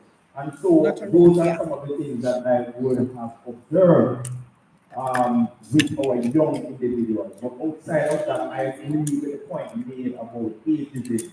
It's not necessarily the other one you mentioned, but it's really about ageism, which it is something because we face it on a regular basis. And as you transition, you will realize that you know, they say, I think they say age is wisdom, something like that. Pretty, yeah, you know, but it's definitely true, yes. But I think we need to create a greater synergy between the young and the not so young. Let's put it that way. But that is I appreciate that so very much, Alison. Anyone who has something on that question? Yes. Yes. State your name. Good afternoon, everyone. Good afternoon. Wonderful. I state the name. Everyone, friends, former young worker coach here. And so we have to come out and support the team. I am really grateful to see that we're having this discussion. And we make some valid points about the challenges we have in the workplace. But I just need to take the opportunity to add my 2 cents as Brother Alan. In the time of co-chairing young workers committee, Alan and I, we had some days. But he's correct. You know, persons are at work and they want to stream on TikTok. Clearly. You have to understand that your workspace is your workspace. I am not going to Enough of that one. You see residents folks. And I find that you're so consumed by social media that you don't know when to stop or place a hold or a pause on your social activities. The other thing is, not everything needs to be on social media. We are in this area where we think social media drives organizational activity, not necessarily. It might help to enhance or improve, as well as it might create conflict and challenges in the workplace. And I just want to say, yes, I did experience the challenges you said about being a perfect girl and whether or not persons take it seriously. We talk about 2, 3 years ago, I was struggling with that issue. How can I get persons to see me in a different light, that I'm serious and ready for a leadership role? And so I have to take that transition mentally. I don't give up my sense of humor, but I have to take the time out to work on myself. And that's a challenge we're having with young persons now. We take everything for joke, we take everything for granted. I heard my colleague here mention about wanting to achieve things before you're 50. I definitely agree with you. And respectfully, I would have achieved something. This yesterday was a pivotal organization for me. And I heard a mention about not being placed in leadership roles. Sometimes it will not happen where you work. Place yourself in your union. Take up the leadership role. It doesn't matter how small it is. Assume those responsibilities and take them seriously. That was where my transition took place. Not in my organization. And it's through me making public appearances. What they say, sometimes they call me like, Lord, I never say no. If I go home and I practice in the mirror, I prepare my speech, I prepare myself. I said, we can do this and we're going to get it done. That was how my leaders in my organization was able to say, this young lady has some amount of potential. So don't be daunted if your time don't come and you're not the team lead as you. You can thrive elsewhere, utilize your unions and your other social groups to assume roles to build your leadership skills. Because you may be clear, sometimes you're not there yet. And don't fool yourself. That is something my aunt taught me. Be honest with yourself. Learn to accept criticism. It's not easy, but it's something that if you come to me now and say, look, I think the island. I know how to deal with it now. I don't get offended. I'm going to say really tell me which part of it where that you think I could have improved on myself. Alright? So there are things that we have to work on. If you're in the workplace and you feel that they're not taking you seriously, don't be daunted. Don't think I need to migrate. That's the other thing too, guys. If you can't make it here, it's twice as hard there. Stay and grow, build your nation and build yourself. Thank you. Love that, love that. Rhonda is not only speaking English, but she's speaking my language too. I completely agree with you. You know, discrimination is Rondo, not just Rondo, Rondo. body size or gender based, it's also personality wise. How much you gonna pay me for this Sometimes lovely I've had shot? that experience, like when I was in high school, I was a prefect from seventh grade all the way to 11th grade now. A person promotes me, and they're like, yeah, go make it good.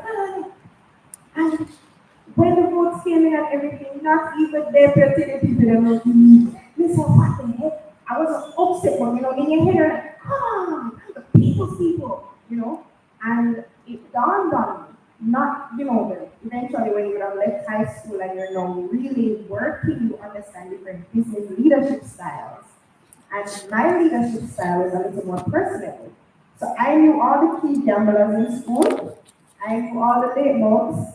I knew all the thief, the crooks, everybody. I knew the underdogs. The other prefects knew the agitated people. And so while so many persons were intrigued at what the other prefects and deputies were doing, I say others because the vice versa would be the majority, were more intrigued that I knew the underdogs, the people who felt unseen, unheard. Mind you, I'm not running for politics, but both of them for president. And it's just very important to know that sometimes your personality is very much being held against you. And I appreciate what you said, Rhonda, because you're saying don't be daunted by. I'm not daunted. I'm fine. I still know a lot of these persons. You have an exceptional head girl, by the way. I'm just giving an example that, you know, sometimes your personality can be used against you. I am a little traumatized because I know I was right there. But, you know, and Alan, your point, what I want to throw at you though, as it relates to new social media craze, what persons have been tapping into or what they're using to justify it is the money. There's money behind going live. There's money behind asking persons to tap up his screen and whatever. It's very wrong. I don't appreciate it. I don't think it's nice because one, sometimes these persons are going live within government institutes and they're revealing information that Jamaica doesn't need to know. And it's not to say that it's anything that when pushed on the government in any way, but sometimes they're revealing some things we really don't need to know. You understand? Go again? But should not know. Yes, I don't need to know this. Yes, you're correct. It's just not necessary. And sometimes just, I don't know what I'm trying to eat man. Be live and chat so much. And screen plus I do work, plus get paid at the end of the month. I don't know. But you know, that's just the reality. And guess what is the next reality?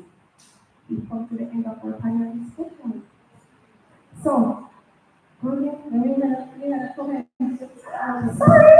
Alright, so I wanted to, before you go, Brother Toby, you wanted to say something? Anybody else want to say anything? Alright, well, I appreciate this type of discussion, and I really want the audience to put their hands together for the panel. And my moderator, I think they're going to test around the body. And I think I feel admiring you and your thought processes and the panelists, and I'm like, oh, it's a little down here, right? But I want to share some things with you. Leaders identify leaders and build them. And Leighton Smart, I don't know if you know him, he said, education makes you trainable, training makes you employable, and attitude makes you successful. Some of the young people that we interact with, their attitude is what is the problem.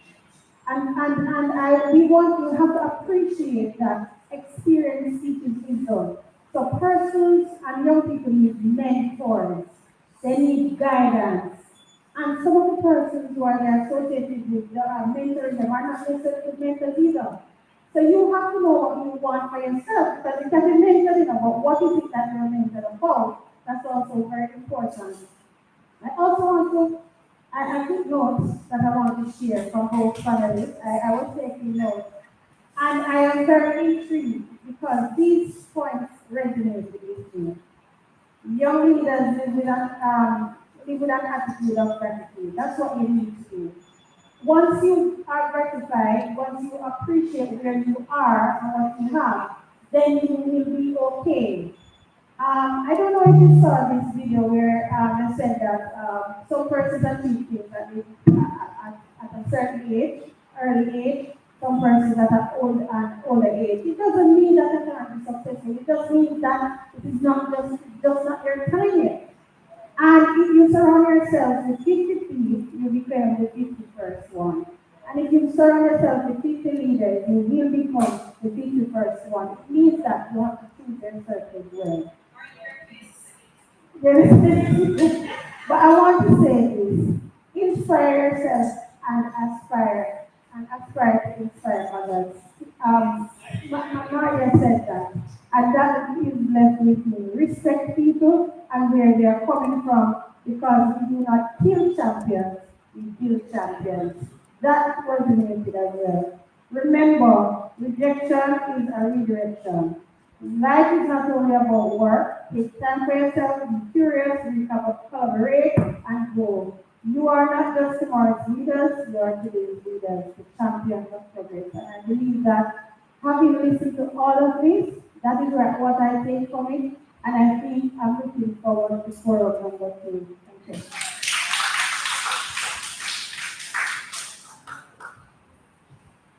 Good evening, everyone. Is it evening yet? Afternoon. Yeah. I'm almost at tears because these young people have said some things that are really sounds mature. They were sound like young people at all.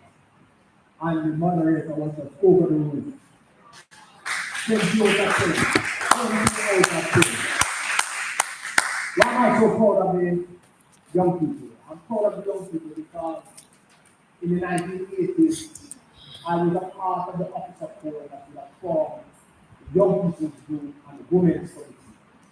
At that time, when the Women's Committee was formed, there was your ministry only had a little department called the Women's Affairs. And I do, no, stand corrected. But what I have seen is transition. And what I'm trying to tell my person here is that the social construct of any kind gives rise to what is happening in this industry. And the social construct comes from a word that I learned when I was studying because I'm a psychosocial. So I study people doing that over the years in the workplace to see if I can make transformation. Yet still, I myself, when I came back from doing that study in master, came back to lead the Department of Occupational Safety and Health in the Ministry of Labor. With some young people that I could not Black because me afraid multitask. Some people are still hearing. They're still hearing me. From my time. Because I put that because they hear but they're not seeing them. Was development skill. I try to do it. That's I find that a lot of what you say is a part of psychosocial hazards in the workplace. And when you have too many psychosocial hazards in the workplace, it creates toxic environment where people cannot grow. They are not inspired. So even when you are inspiring yourself, if you are in an environment that is not inspiring, you can't move. And there are so many things inside here. I don't want to talk about you because I'm not talking.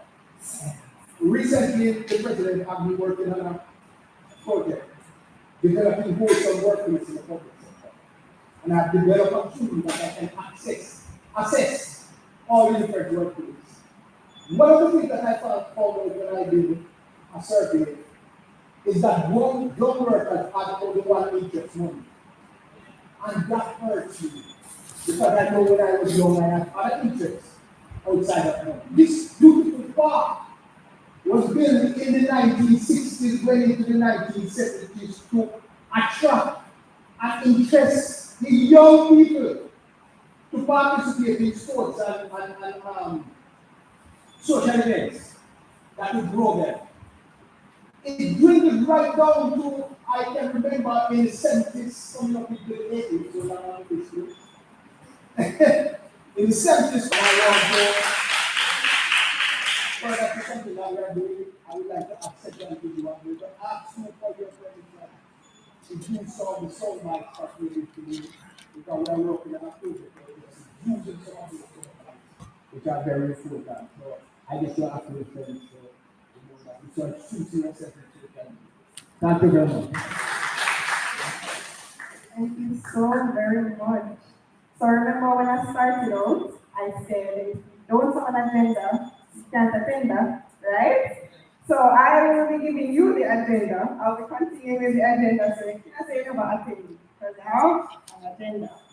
Now we will be having next after, I think it's another person, honestly,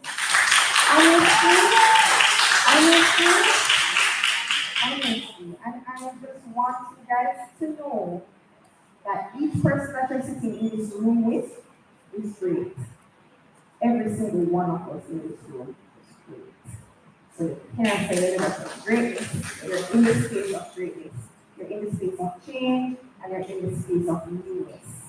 Own it, love it, do it. All right? I will now be welcoming a very special guest because not only is she the General Secretary of the Jamaica Civil Service Association, she is a remarkable woman, you know. She also has a bunch of numbers in her bio. So we're going back to the bio talking, guys. So you know what I mean? A whole heap of knowledge is about to be bestowed, right? And I'm speaking of no other than Mrs. Tiffany Powell Williams. And before she joins us, go ahead. We're gonna have to stop her again. Mrs. Paul Williams, I want you to either stand here or here as I introduce you. All right? Who is Mrs. Tiffany Powell Williams? She is the General Secretary of the Jamaica Civil Service Association with an impressive background in leadership and management. Mrs. Powell Williams has been instrumental in guiding the Jamaica Civil Service Association toward remarkable achievements in a challenging environment. With over 27 years of experience in both the public and private sectors, she has dedicated herself to providing strong leadership, and this is something that she's extremely proud of. Mrs. Powell Williams earned her master's in business administration. Can you guess from which school? No, Harriet Watt University, where she not only excelled academically, but she also gained valuable insights into the strategic aspects of effective leadership and management. This solid academic foundation has empowered her to tackle the challenges of modern business with confidence and foresight. Being the General Secretary, she has demonstrated her ability to drive innovation and streamline operations. Her exceptional talent for motivating and inspiring her team has created an environment of trust and accountability, leading to sustained success for the JCSA. Moreover, Mrs. Paul Williams is passionate about fostering leadership, development, and empowering others to reach their full potential. Her commitment to cultivating new talent within the organization reflects not only her dedication to the goals of the JCSA, but also to the future of our workforce. Please join me in extending a warm welcome to Mrs. Tiffany Powell Williams.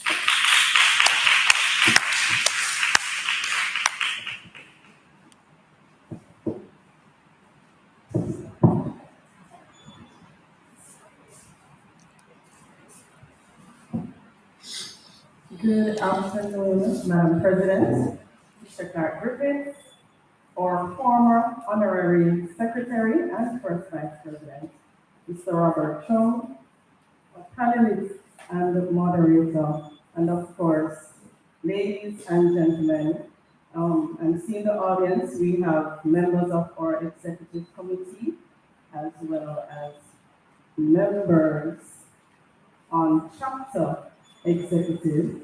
And of course, we couldn't have been here without the young workers. So commendations to you all and thank you for inviting and including me to this very remarkable and exciting discussion. When I joined this afternoon, I listened to our colleagues here, young women, very proud of that. Give yourselves a round of applause. And I listened back on the theme, and I recognized that some of these discussions we would have been hearing, we were a part of, from Mr. Chung was monitoring officer of young workers. Yes, he was. And I'm so happy in 2025 that we have amplified these discussions and brought some more level of maturity to the discussions.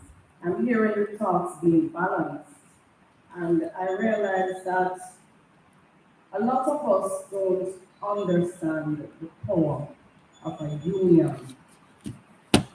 The Jamaica Civil Service Association, your union, our union of choice, gives the platform for us to have these types of discussions that will help to develop you. And I see my president takes notes because she's also thinking of ways how she will put forward these very issues and nuances from coming out of the young workers or you will take it to the negotiating tables, Madam President. I know that much.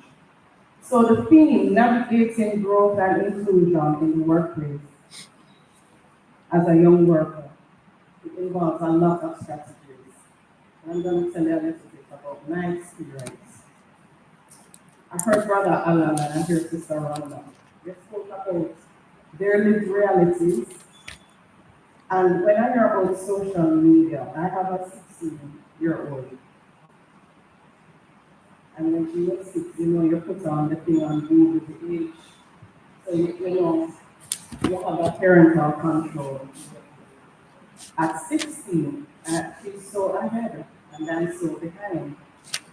But she doesn't do the TikTok and whatever. She does email. When you take up her phone and you look on the WhatsApp, it shows at the top 300 messages unread. I said to her, but why would you have WhatsApp on your phone? You're not using it. She said, okay. When it's holiday, I will think about that and dealing with school now. And, I said to myself, but isn't this a means of communication? Will she want to know what her friend is saying, She said, no. When she's at school, she sees them. She hears from them at home, yes. When she goes on holiday, she will think about it. And I found it very harsh. I think she was very blunt. I think she was bothering and me. And then I think about it more and more, and I say, this is a generation that we appreciate. They think different, they speak different, they act different, and they're expecting us as parents, in some cases, to catch on, or you can always be left behind. So choose which one you want to do. But in order to be able to navigate the workplace, and we use the term workplace dynamics, it's because you have many different personalities in the workplace. And the workplace, it starts from when you step outside of your door. You're going to your car, you're in the carpooling, you're talking about work. You're on the bus. You have other workers who are going through different situations. You're going across the road. Your workplace is it's no longer the physical location, a physical space that you go to. I have been observing a lot of the young people who work in the business processing sector. When they're on a break, they're on the side of the road or leaning up on a car, listening to music, taking the air, on top of the air, and then just a chill.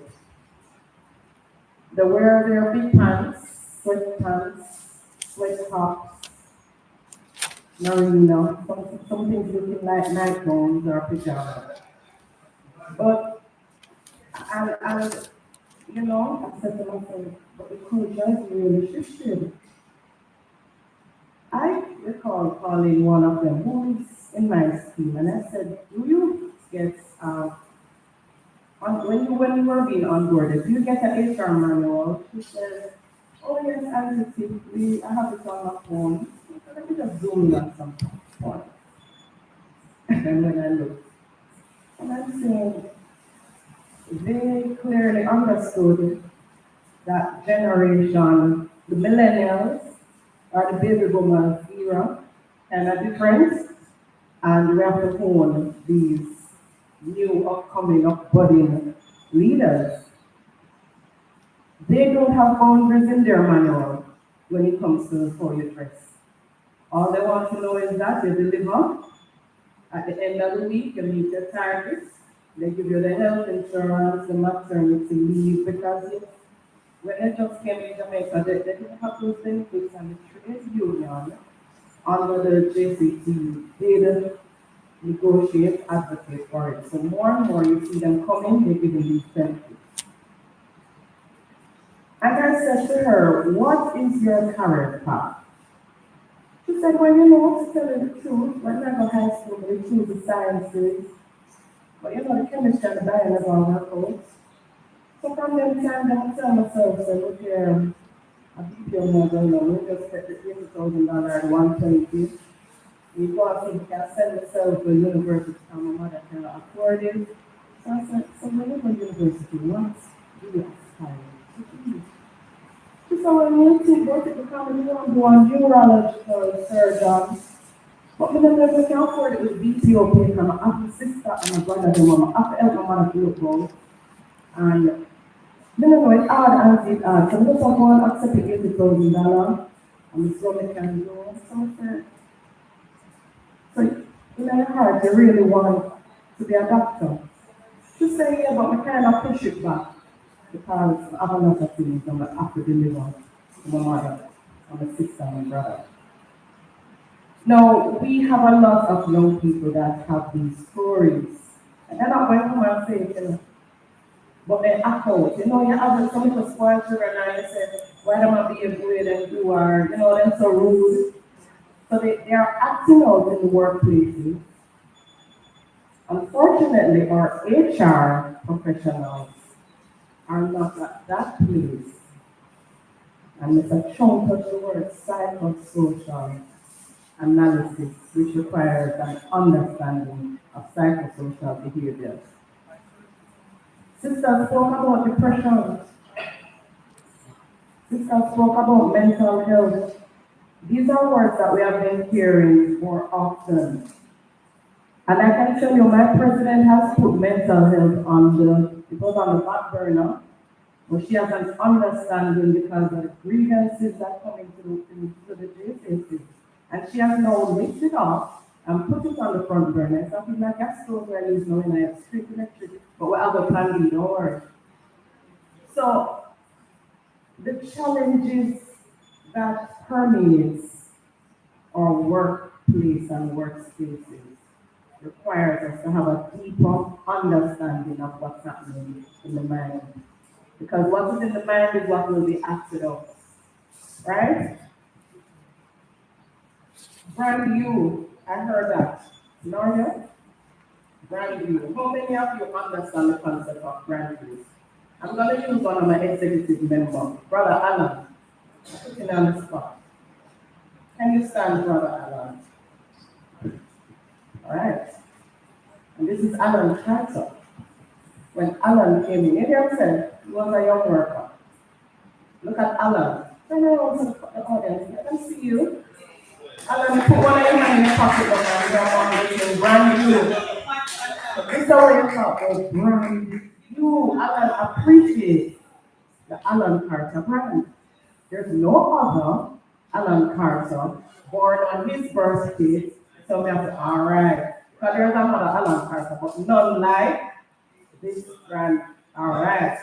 All right. Thank you, Alan. Thank you, brand new. So, when we talk about the do you, one of my presidents, stand up now. Madam Press, stand up. Turn on, President, say, oh, you do you. All right? I'm glad we have on the white glasses today, you know. But I'm nice, I'm in peace, right? Grow where you are planted. And I believe this is where all of us need to give ourselves a tap on the shoulder and a round of applause. It's important that you make yourselves comfortable and happy. Every day you go to work, some persons working Monday to Saturday, some working Monday to Sunday. And you don't have boundaries, you don't give yourself no boundaries. Don't apologize for giving boundaries. When you go home, if you don't want Netflix and chill, and walk your barefoot and pour a glass of wine, you know, barefoot and you want to make some last of vanilla, put it on wine glass same way, and you drink it. And you put on your Netflix with the fireplace, you now on Netflix play your music. Be comfortable, because we're living in an ungrateful society filled with persons who have behavioral issues. When my president go there and negotiate, and if my president don't get the 50%, the members then, you don't have one that they said them behind them, so when they're gone. And you see the comments on social media, and you see them come on the association head office, and then post the staff, and then post the president, and then say, the membership not understand that the union is them. The union is the members, you know, without members, we just have building. So now customer say, we don't understand. Our presidents, along with the other officers, are agents. They're working on behalf of the wider membership. So we have to appreciate the work that our agents do on our behalf. So when I heard about the beach and the river, you know, even if we did not fall asleep right now, we wake up, you know. So when I got the place. So when I say beach, you say when? Beach, beach. When I say beach, you say when? Beach, beach. Shabine and Noel, you need to say when. And we got you, all right? Tomorrow you need to tell them where and the time and let them. Young people, right? So I recall my brother Chung again would have been the monitoring officer. When we had persons like Denise Henry and George Thorpe, they were the young workers chair. And when they organized meetings at the head office in Crossroads, they had a committee of 15 persons and only 5 persons came to the office. So I said, no, you meet now. And then he would say, all right, we're going mothers run a Crossroads. And then our mothers run them tired, the biggest ice cream, you know, one bowl and everybody and one cup, and then share. And it's in mothers where enough of the decisions and recommendations come through, you know. And they never stop there saying, I don't know, that group, they were just hilarious. So they never invited us, sir. You hear about it? Well, like I said, why they never invited us, because one night they invited me to their thing, and when we left mothers, they said they're going on Ripon Road. So I'll leave that there. All right, so I mean, the whole idea is to have fun. Because when they went to Ripon Road, you know, the next executive committee submission, they start to talk about the rights of workers, whether they are unionized or not. They say, yes, you know, you have persons providing services. Is there any way we can get them to be members even though they are not strictly employed in the ministry department? But they were thinking, because they're saying that persons are being exploited. So, there are many interesting avenues to approach the young workers group. And I really want to commend Sister Shadine and Sister Noel on this initiative.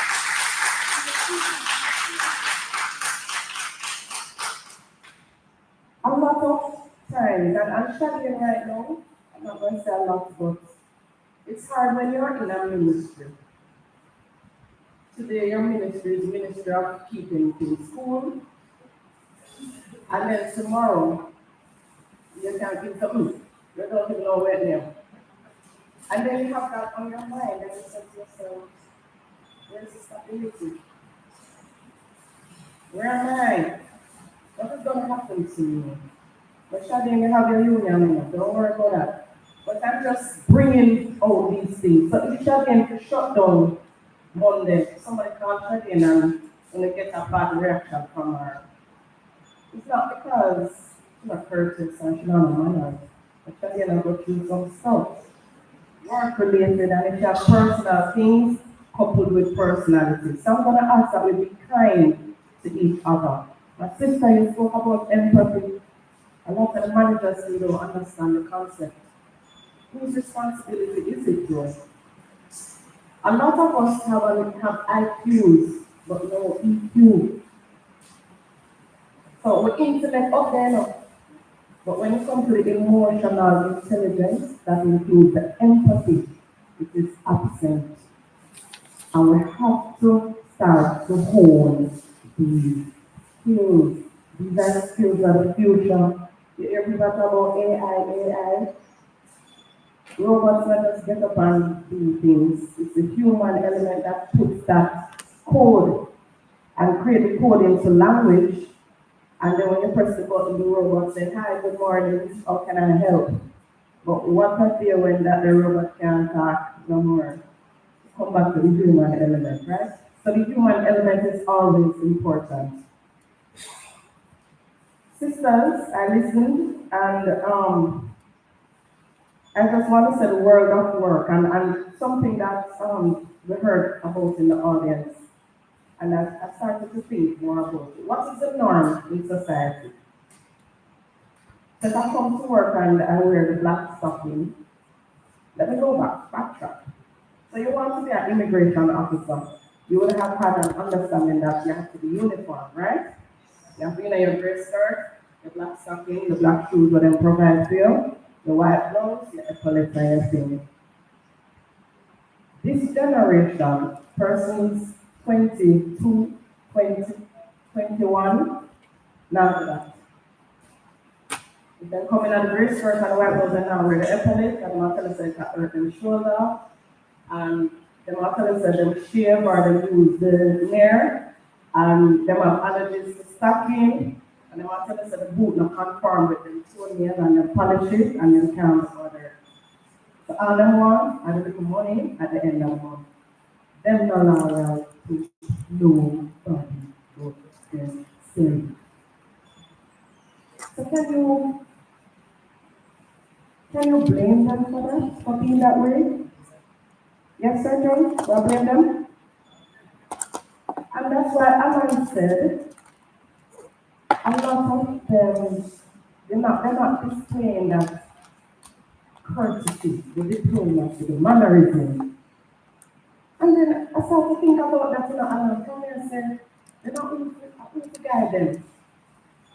Who forgive them the little oomph? And this is where mentorship comes in. Some of them are not parents, so they have their auntie and they have their uncle, and some of the auntie and uncle of them are the same age group. You understand? So you can mentor, but will the mentorship be accepted?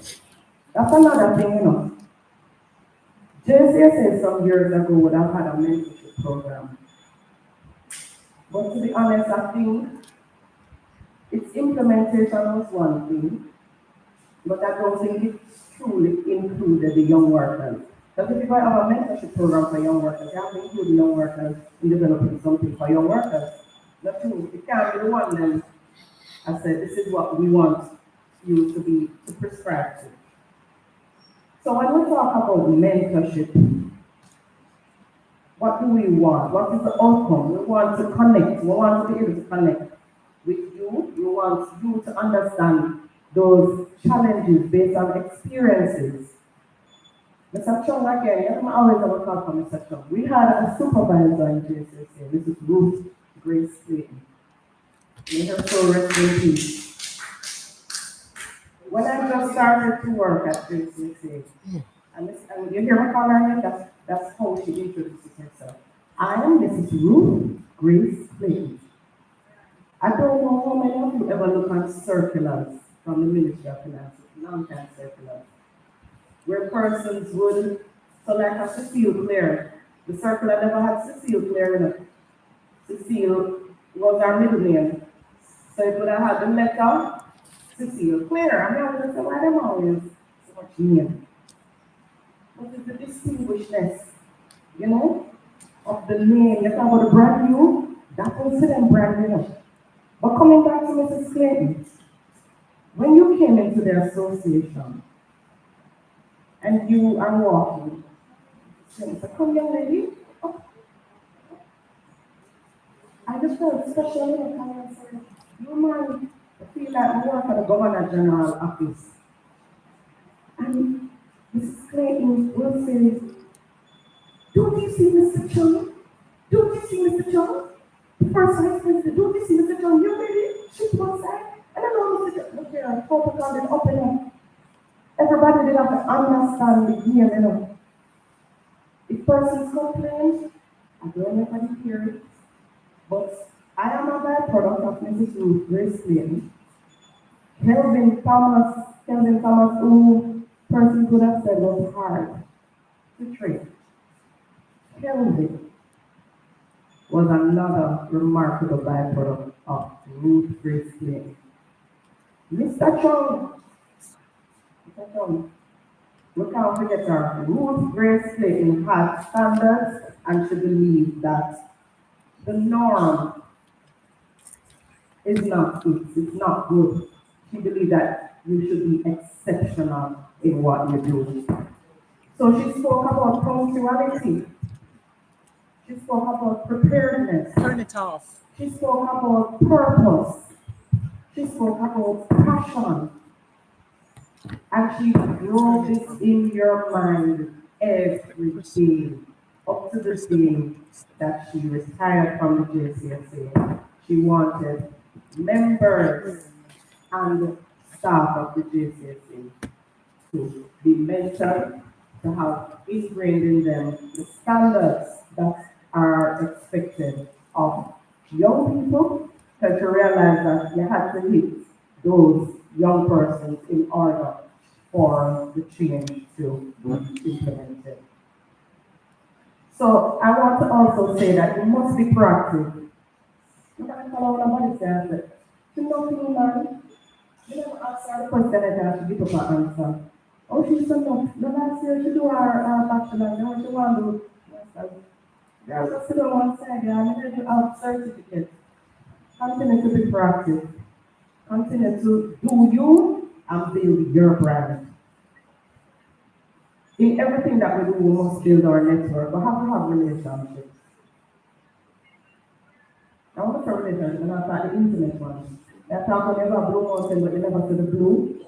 Right. All right, Mr. Chung. And when we go down the river, but we sit down, we never really see the river or touch the river, right? But we have to have some good relationships. So, like, right now, sir, you and Jody, I'm still away for Akeem, the camera pastor at the St. Thomas, yeah? You know, when that trip there with people. We're ready, and Alan of the jet tour, and Alan can hold. Just need the eagle with the eyes, and 2 eyes. That's all. All right, this is talk about network. We have to be advocates for inclusion. And this year ministry is very critical. We speak about diversity. We just did a session. Thursday, Wednesday and Thursday. Right. And we spoke about inclusion. You see, in other words, it's not a create that your person, it will not have the safe space enough they will suffer. A lot of persons want to, whether they want to speak out, dress out, hear out, nose ring out, or touring out, but the space not there. A lot of people want to bleach out, but the space not there. And I'm just using some examples because I don't think that I need to say something now because I know part two is going to be very interesting. Part two, Sister Shadi, is going to be very interesting. But we have to create that safe space where young people know that they can go to their supervisor and have a discussion. And one, there's confidentiality. Two, there's an understanding and appreciation. And three, there is somewhere in the discussion where you're going to say, all right, maybe we can't do it that way, but next week we can have a meeting with the unit and your project is thing and we see what we're doing. I don't believe that. But if the people don't feel somebody now listen to them, and they don't understand what is through my idea, then there's gonna be frustration. You're gonna feel that you're not worthy, that there's no value. The more they need you to go to set up the tea them or to just do their agenda, take some notes. The bias and the discrimination is real. Continue to set your personal goals. I don't know how many of you are have families, but for those who have families, again, it's not easy when you have families and then you have to be dealing with yourself. But you have to always remember the can't pour from an empty cup, right? So continue to set your personal goals. You need to embrace continuous learning. So you have a master's learning not stop. You have a differentiation between education and training. And the JCSA is moving towards training or membership continuously. We have started. Even this is a training ground. This is a training ground. So I want to just say, colleagues, young workers, mentors, mentees, and this brother Tom is here, right? So please let us remember that he has some good ideas for us. But by continuing these approaches, you can effectively navigate your path as a young worker while contributing to a more inclusive, growth-oriented workplace. I must commend you all on your initiative, and I'm looking forward to part two of the discussion. Thank you very much.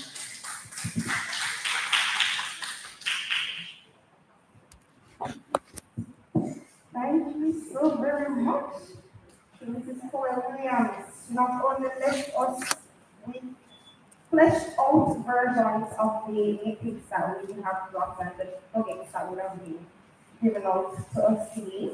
She ensured that the young persons who she knows would have left an impact on not only herself, but persons around her. And eventually, hopefully, sadly, we will not get the chance to meet Mrs. Ruth Clayton. She has transitioned, right? That's her, but she sounds like she's someone who would make you feel like you're in the peace presence, even if it's just an absolute work on. I appreciate persons like that. So, our next stop of the evening, as we go ahead to wrap this up, is of course our closing remarks and the vote of thanks. No. There's a young lady here that has been bossing around like a bee. She's not much bigger than a bee either. Yeah, she's not much bigger than a bee, honestly. So if you hear it's valid. It's valid. It's valid. valid. And you know what's so funny about it? She has personality and the bubbliness of a flower that the bee would actually land on. And I have had the pleasure of not only working with her in spaces such as this, but managing to get a lot of conversations, paying up enough time on her, and you're there. But before you make your way up, let me just drop your bio for them. Yes, sir. Back to the bio. Back to the bio of none other than Noel Hamilton. Yes. So you're all here, guys. She is a natural social butterfly who is enthusiastic about meeting new people, and she has the personality of no other. She enjoys dancing and singing, and she grew up doing these things in the church and the front row. Very young, she always knew that when she hears music, she shall continue moving that band. So she does that. She is currently the elected departmental representative for her organization, which is the Court Administration Division and the Parish Court, and also the co-chair for the Young Workers Committee. She never thought she would be in a position as such, but you know, God does these things. Big things are small people. And no discrimination, no discrimination here. And of course, she has been granted the opportunity to not only make a difference, but make a change. Help me welcome none other than Sister Noel Hamilton. Thanks, Martin. Thank you so much. Good afternoon, everyone. Thank you all so much. As we come to the close of today's Young Workers Committee Forum, I must say that this was very enlightening and it was an inspiring experience for me. My first of many, and this gathering has reminded me how important it is to give young workers a platform to share their ideas, learn and strengthen our collective voice for the future.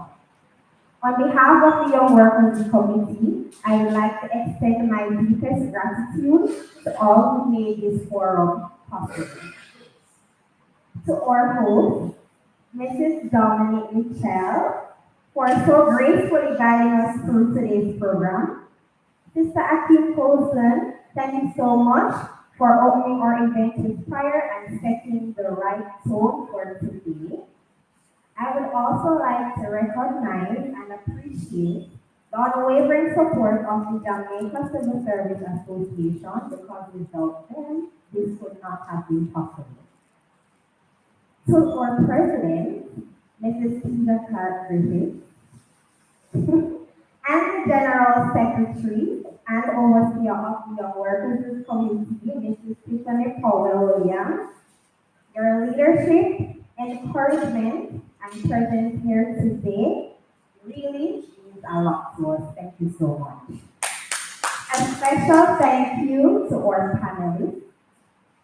Ms. Atisha Vice, thank you so much, and Ms. Nadia Martin, who gave of their time and knowledge to share valuable insights with us. Your contributions truly enrich our discussion, and I really and truly appreciate it. Thank you so much. We are also grateful for our caterers, Anna's Kitchen, and also to Nature Sleep, for ensuring we are all taken care of today. Yes, we have a small treat for you guys at the back when we are finished. And most importantly, to all our guests here and participants online, thank you for taking the time out to be here with us today. Your presence and engagement are what give meaningful forums like this. So as we part ways, let us carry forward the lessons, inspirations, and ideas shared today. Let us remain committed to building a stronger future for young workers, not only in this space, but in every space that we as young workers occupy. Thank you all so very much. Safe travels, and we look forward to seeing you at our next forum.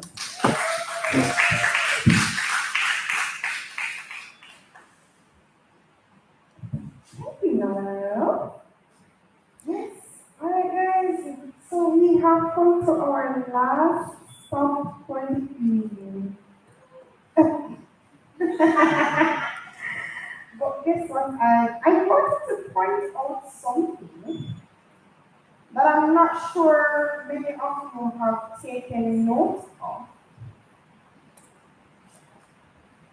But each person that I have only introduced, but I have spoken on, all have very either unique spellings of their names or names. Akeem Coulson is spelled A-K-E-I-M. And she's a And not only that, it's it's a a Shadeen, where the thing is a Shadeen, is S-H-A-E-A-N-E. Mrs. Tisha Kurt Griffiths. That's Tisha. No, C-H-A. Mrs. Tiffany. And I'm making a pronunciation, say, honestly, it's not Tiffany. Excuse you, don't write yourself. One of one. Tiffany. Tiffoni. There's not, yeah, yes. You know, and then we have Akisha, not many Keisha, just Akisha, right there. Nadia, not Nadia, not Nadia. Nadia. Noel, which I mean, yeah, she's E-L-L-E, so you can't say the first Noel, right? But she's Noel. And I think that will conclude what I have to say about this union. You guys are unique. You guys are different. I'm a penguin drop. And you guys have proven that in not only the way that you speak, the way that you coordinate yourself, but it's also in the way that you provide clarity on issues, not just any regular daily issues, social issues, young workers issues. This association has, honestly, I've gathered more than I have probably bargained for. And I appreciate you, not only to have been your moderator for this wonderful evening, but to have been in the space of greatness and difference. And what I want to leave with is what was quoted. I might be misquoting it, so please correct me if I do go wrong. Where she would have stated, don't stop your work because people are not listening to your work. I think that's what I'm going to leave us with today. So I want to thank our esteemed panelists for their thoughtful contributions and to our audience, online and in person, for your grand engagement, of course.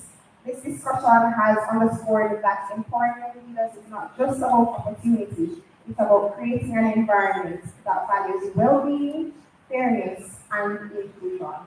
Ladies and gentlemen, as we wrap up this evening's, or this afternoon's wonderful panel discussion, I invite you to ensure that you are safe in your discussions, safe in your discussions, and we will be welcoming the two unique names, Noel and Shanae, to come and do presentation of gifts. So ladies, please come. You need the mic? Yeah.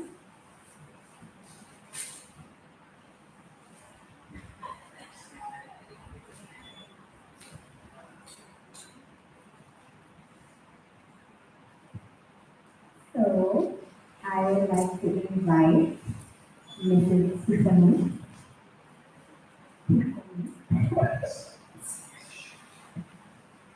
Please to come up. And the sister today will be doing your presentation.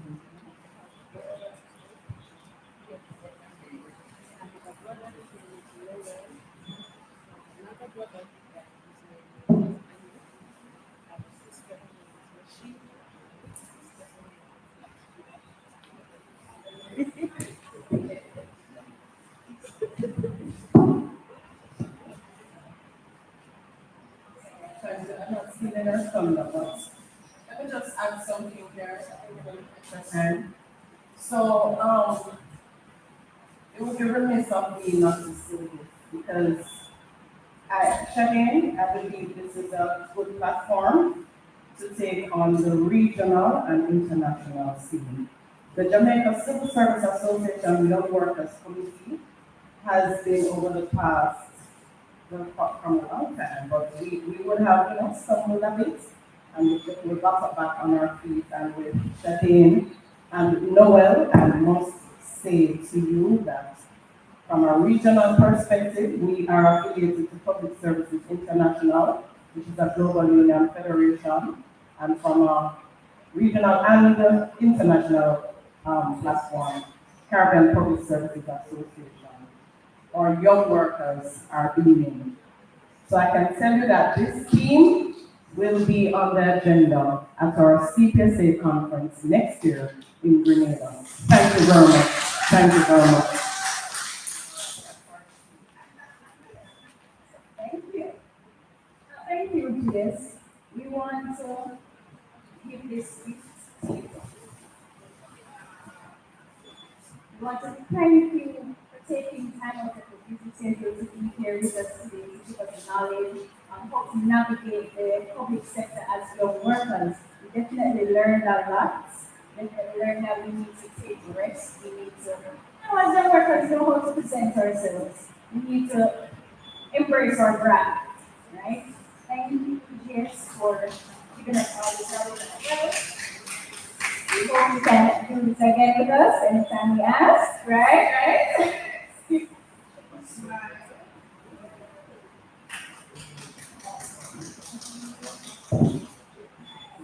Such a tiny.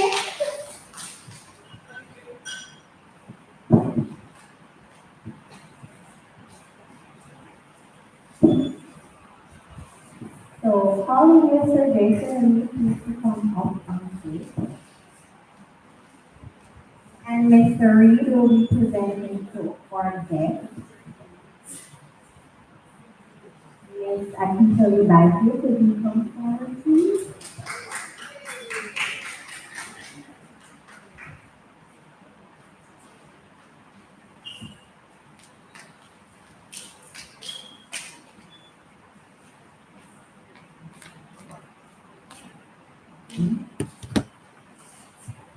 Like that.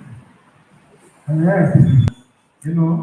Sacrificing your entire day to be with us today and imparting knowledge, imparting your experiences.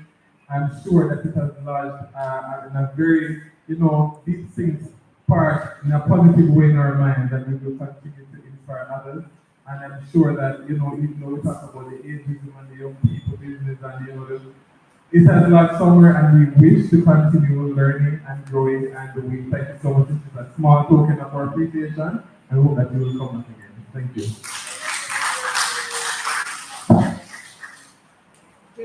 And Miss Nadia McLaren, sorry.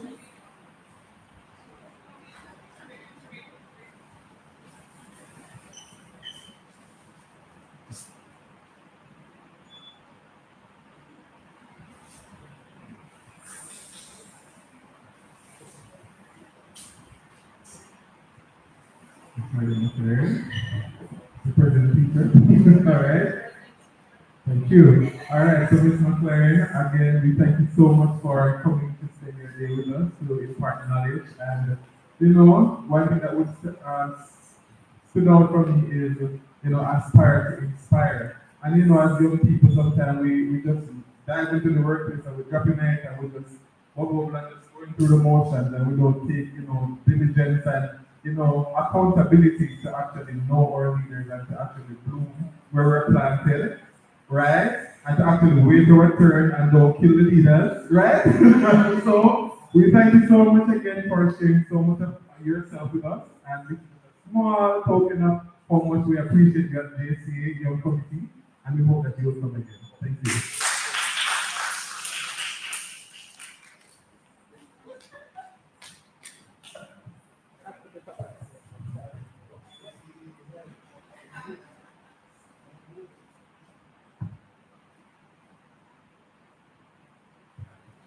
Thank you. would like to invite Ms. Dominique. This is Dominique, and tell us something about that. In the building, everyone. We'll be there when you. We're also invited to Hamilton. Hi, Team Messi. Hi. So, thank you so much, Dominic, for taking the time to host our event. You did an exceptional job here today. I really appreciate it so much. So, on behalf of the Young Workers Committee, I would like to present this token of appreciation. Thank you so much. And I hope you get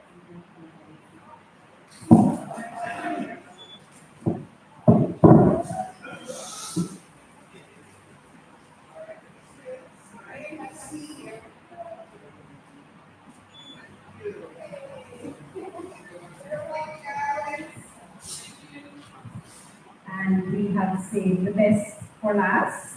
Can we all just see the best is?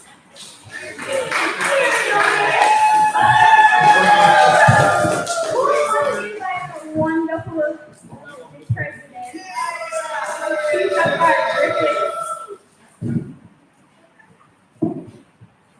And we will have Miss Nora Hamilton today.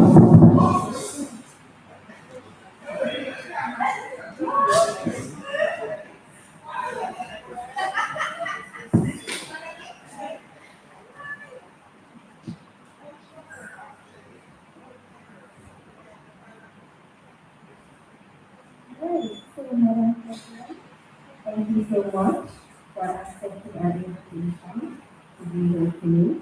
As always, we could not have done this without you as well. So we appreciate you. And thank you so much for coming all the way from Westmoreland to be here for us. I appreciate that so much. So on behalf of the Young Workers Community, I would like to say thank you. I will take an honor of you.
Members of the Young Workers Committee, please.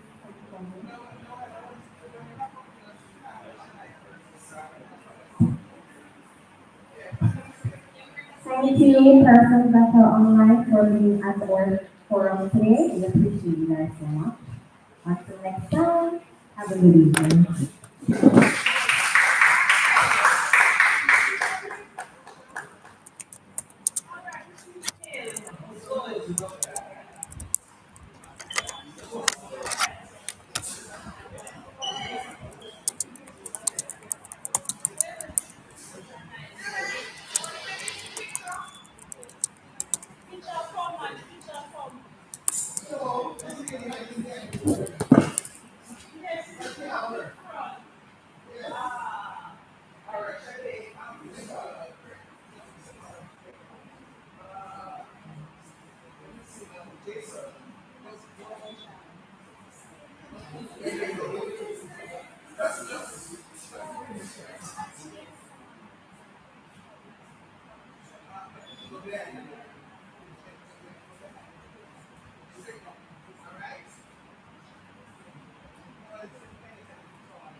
are free to go by the bar and get yourself some drinks. Yes, there are bars. There's a bar here.